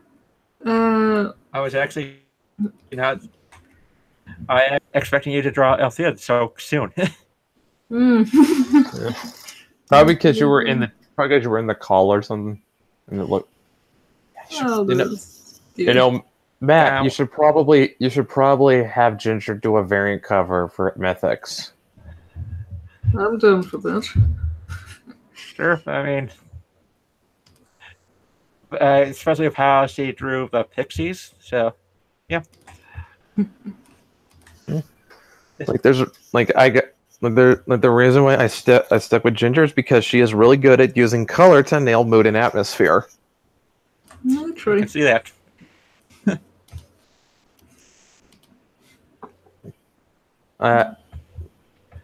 Like there's like no, I'm just saying like there is.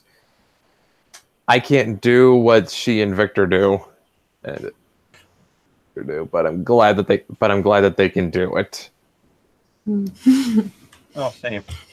And if you could do it, then we wouldn't get paid. That would be very good for us. If I could do what you guys did, if I could do what you guys do, I'd just make the book myself. Yeah. Unfortunately, most people are not. Unfortunately, most people are not both talented writers and artists. But man, do I respect people who are.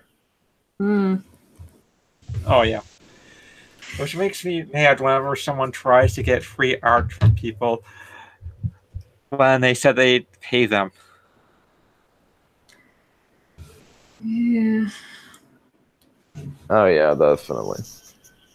I'm still having a hard time dealing with the fact of fan art. Especially when Killbox is doing so well with doing these drawings. Well, that's the thing. I mean, artists really enjoy drawing. That's something that you just love doing. So when you see a character who's really fun to draw, you just want to do it because, that's how you enjoy life. Yeah. Hence why she works for me. Yeah. Yeah, we'll probably let Ginger finish this one up and then call it good. Yeah, it's probably a good idea. I mean, we're getting to. I think we really are trying to be the Kumite. With how long we go. Well, you know what? At least we can say this. You get to see artwork done. You don't get that on the Kumite. True. There you go. I'm a selling point. Yeah, definitely. I mean, like, although I mean, like on the Kumite, they will. Vamp will occasionally bring something funny for Tonka to watch.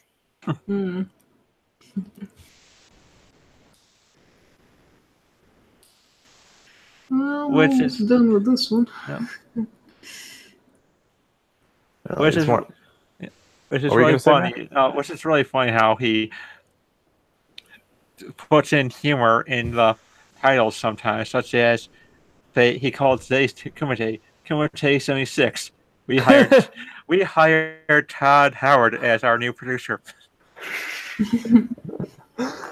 Still, I still think it's funny when Tonka puts on his Red Man voice. And it's not racist because it's not racist when Tonka does it because he's Native American. He's just now doing a lot of video game stuff, such as Red Man Redemption. I guess if we really want to be like them, I can offer to do an exaggerated communist voice. When I say communist, I mean Russian, but I already have a stupid accent. That I think we'd have so... to. I think we'd have to have Matt put on the yellow man voice. Oh yeah, well that works as well. I'll have to. I'll probably have to watch South Park. Just gotta remember, you have to. All your L's have to sound like R's and. I see walk. Yeah. There we go. We can put on the potato man voice. What the fuck? I need fucking whiskey. Okay. Look. Actually, yeah, I'll just do my Father Jack voice. Back out, drink, girls. Now that is quality entertainment, comrades. Drink, darling.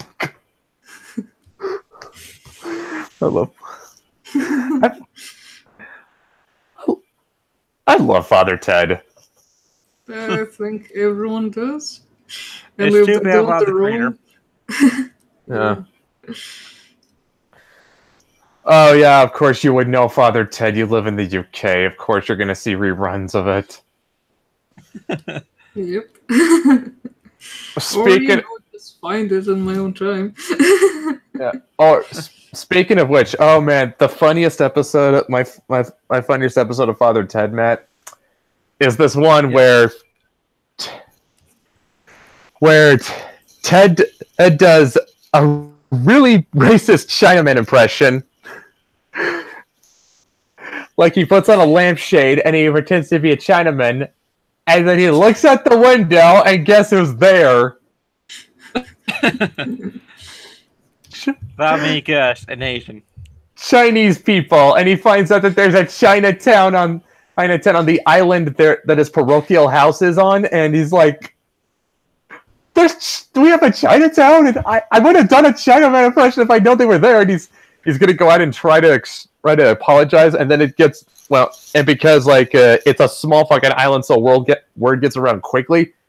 It gets out that now Father Ted's a racist, and one of the funniest exchanges is with one of the townspeople, and he's asking, "Father, should we all be racist now?" And what gets even funnier is one of the old ladies. She comes out and she says, "Good for you, Father, teaching them what for. They think they can come here and take our jobs and our women." And what's funny is it's not the Chinese. It's not the Chinese she's being racist towards. It's the Greeks.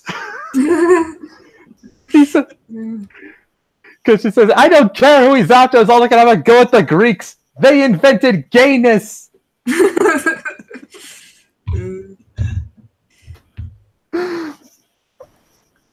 Oh, and it's they create gayness. The Romans created gay orgies. No, it gets even funnier because even later because the parochial house is actually kind of filthy, so they've been trying to clean it up little by little, and there's this black spot right on the window, and Ted stands right behind it to be in the perfect position for it to make it look like he has a Hitler mustache. I remember that.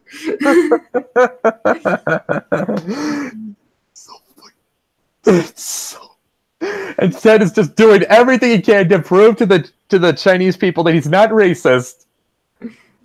And then another priest ships him a bunch of World War II memorabilia, but it's all Nazi memorabilia. And I think somewhere down the line, I think Father Jack is actually dressed in a full fucking SS uniform. Oh God. I can't get away with that anymore. Nope. Make it sound like it's a very bad thing, which is not necessarily the case. Oh my god, was it funny? That's like my favorite episode of that whole show. It's so funny.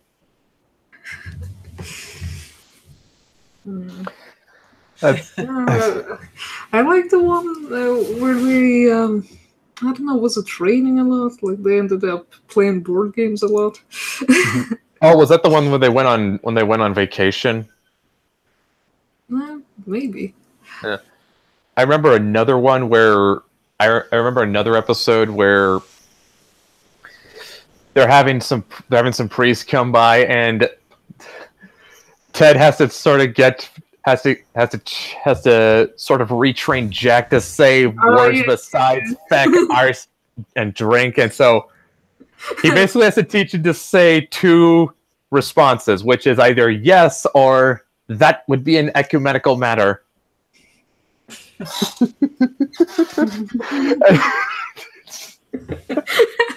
He has to speak to was it the bishop? Like no, it's just three other priests. It's just like yeah, but the main guy in charge, he just kept the bishop all the time. The bishop, yeah, hates all three. He hates all three of them. Yeah, he specifically hated him and to talk like the entire time, so he just kind of chucks him off a cliff eventually, I think. I remember the episode where Ted loses a bet, and so he has to kick Father Brendan in the ass. Bishop. Bishop Brendan in the ass, and he's just so stunned. Bishop Brendan just has this look of his face is just frozen, and then he gets all the way to the Vatican like weeks later, and then it just dawns on him, Ted kicked me in the ass! Yep.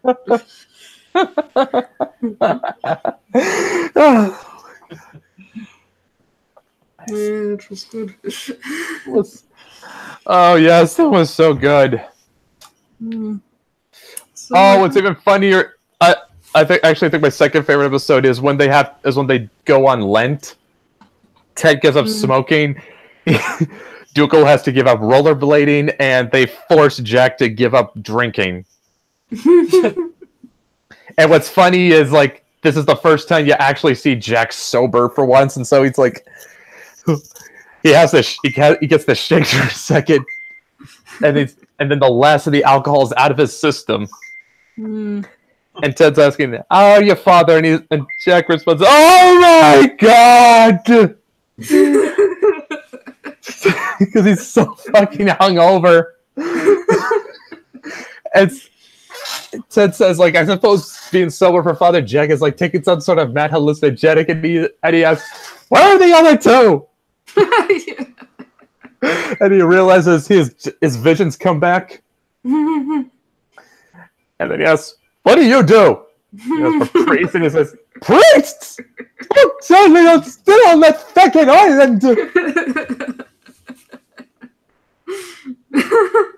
Yeah, it was good. And he's remembering more and more things, and I think probably one of the funniest things about that scene was that Ted said, "Must be good to get sober every once in a while or every 12 years." Which makes me wonder how is Jack still alive if he's been drinking for 12 years straight? And I actually typed that in a YouTube video with that clip, and and the response was perfect. The Irish liver has evolved to tolerate excessive amounts of alcohol. Only the Russian liver can match it. Probably. I mean, to be fair, I worked with a Russian guy who claimed he could drink Everclear straight. Sounds about right. Claims-wise, I'm not sure if it's Everclear? Is that vodka or is that a detergent? Ever. Oh. Ha! Everclear is supposed to be... It's a rectified spirit.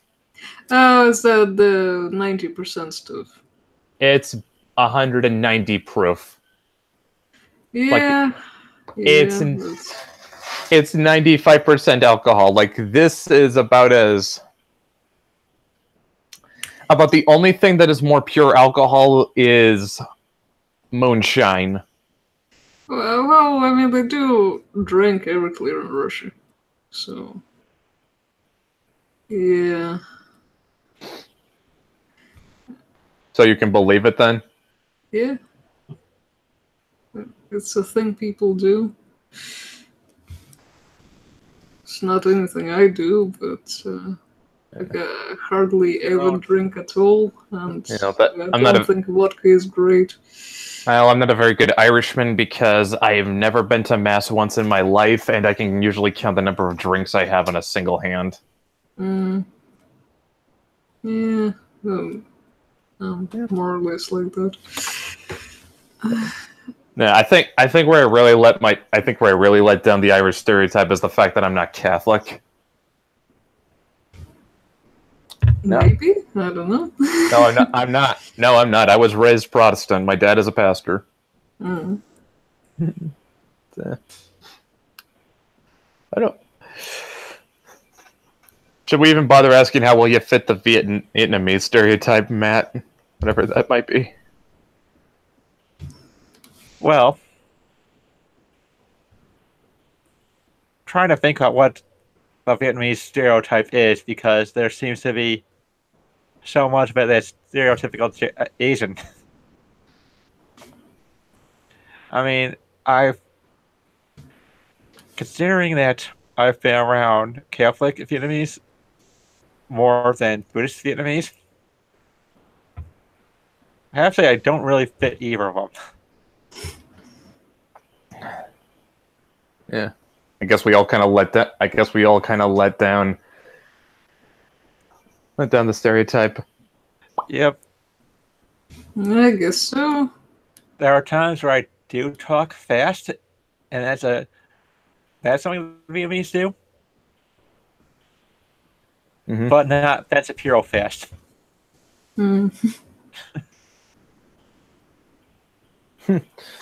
Yeah, although I definitely get an Irishman's temper, so. That's true. I'll just put it this way: if you guys saw me at work, you'd see you would see me just let loose F-bombs almost anytime I get frustrated. Yeah, I can see that. I mean, that's not scary. That's pretty normal, I'd say.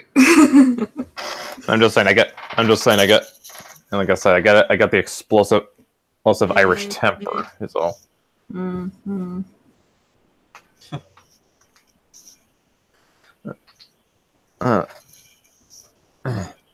Yeah, I think, when you're working with a job like Walmart or stuff or fast food, you're gonna definitely have those moments where you're gonna be really angry.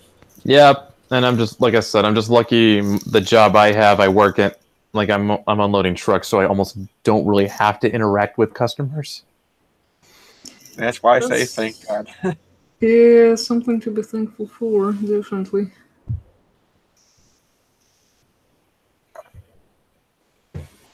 Oh my God. Ah! What? Someone is trying to own the parasite again. Oh Lord.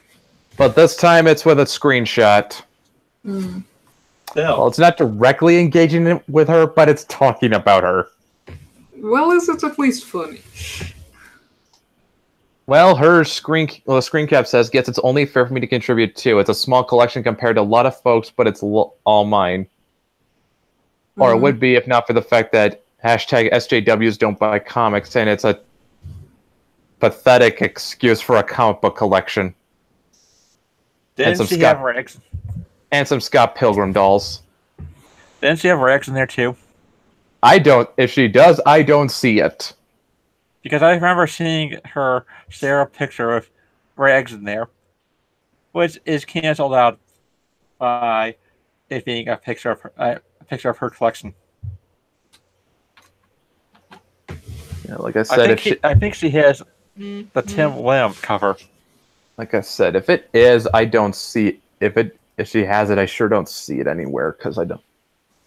I just sent you the pic over Slack. You should be able to see it now.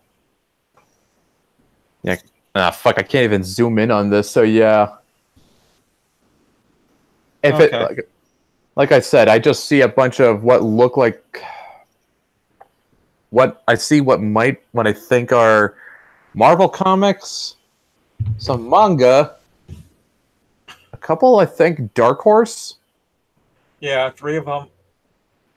3 Avatar: Last Airbender comics, and a couple of Legend of Korra art books. And a long box full of God knows what's in there, and again the aforementioned Scott Pilgrim dolls. But to be fair, she wasn't always in the SJW. Plans like there's a.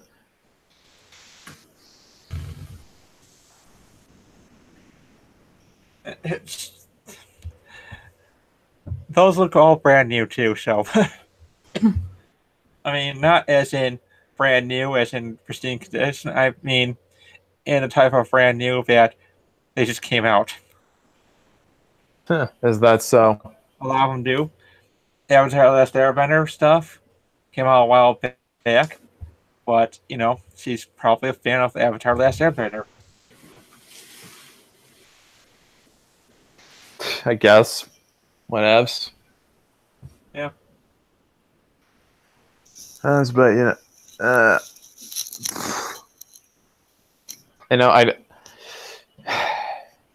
I don't know. I mean, like, I'm not exactly sure I'm one to talk because mine's not exactly much. It's not much bigger, but that's just because I don't have money to buy my comics these days. Yeah, most of mine are digital. Well, hey, I'm making one, so I have one up on her. Yeah. You're actually doing something. Yeah. Well, she's doing a lot, just nothing nice or creative. Nothing useful. Mm. Nothing that really contributes. Although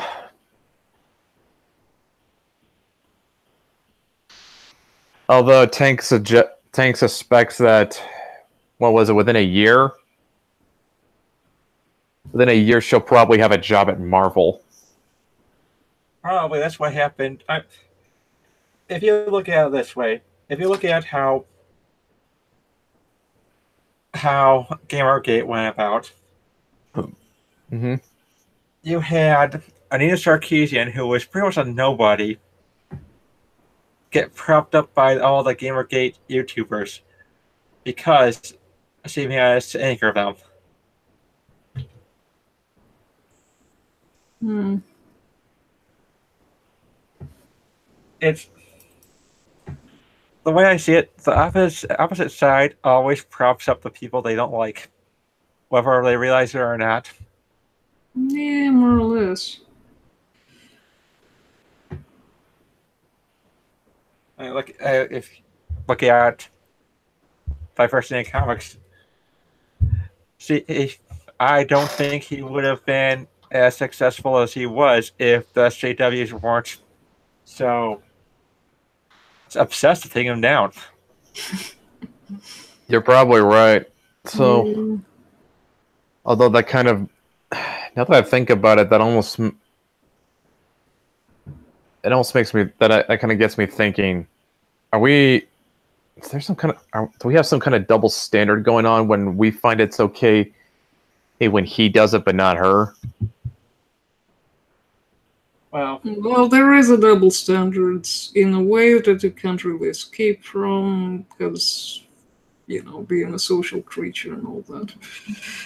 Or maybe I guess even Then- if you don't engage with the other side, you do with your own, and just being polite, you let a lot of things slide that would annoy you on the other side that you maybe won't bring up. maybe I'm looking at this from the wrong angle because this is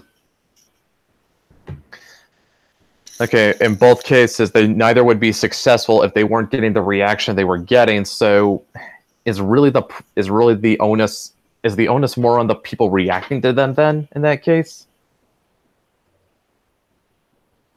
Probably.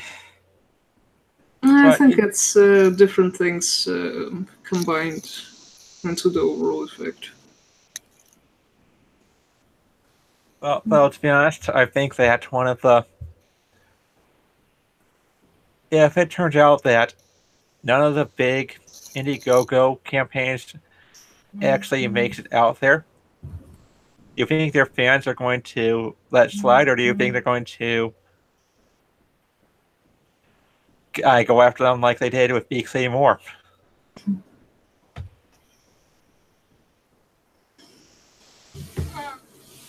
yeah, pretty I think much. some people would let it slide, and the other ones would be very upset. Yeah. Yeah, it's just yeah. I think the best. Yeah, I think the. Yeah, I mean, like that. I don't know. It's just when I'm just when I look at this, it's just like I want to think to myself, if anything, I at least want to be consistent with my principles. Mm.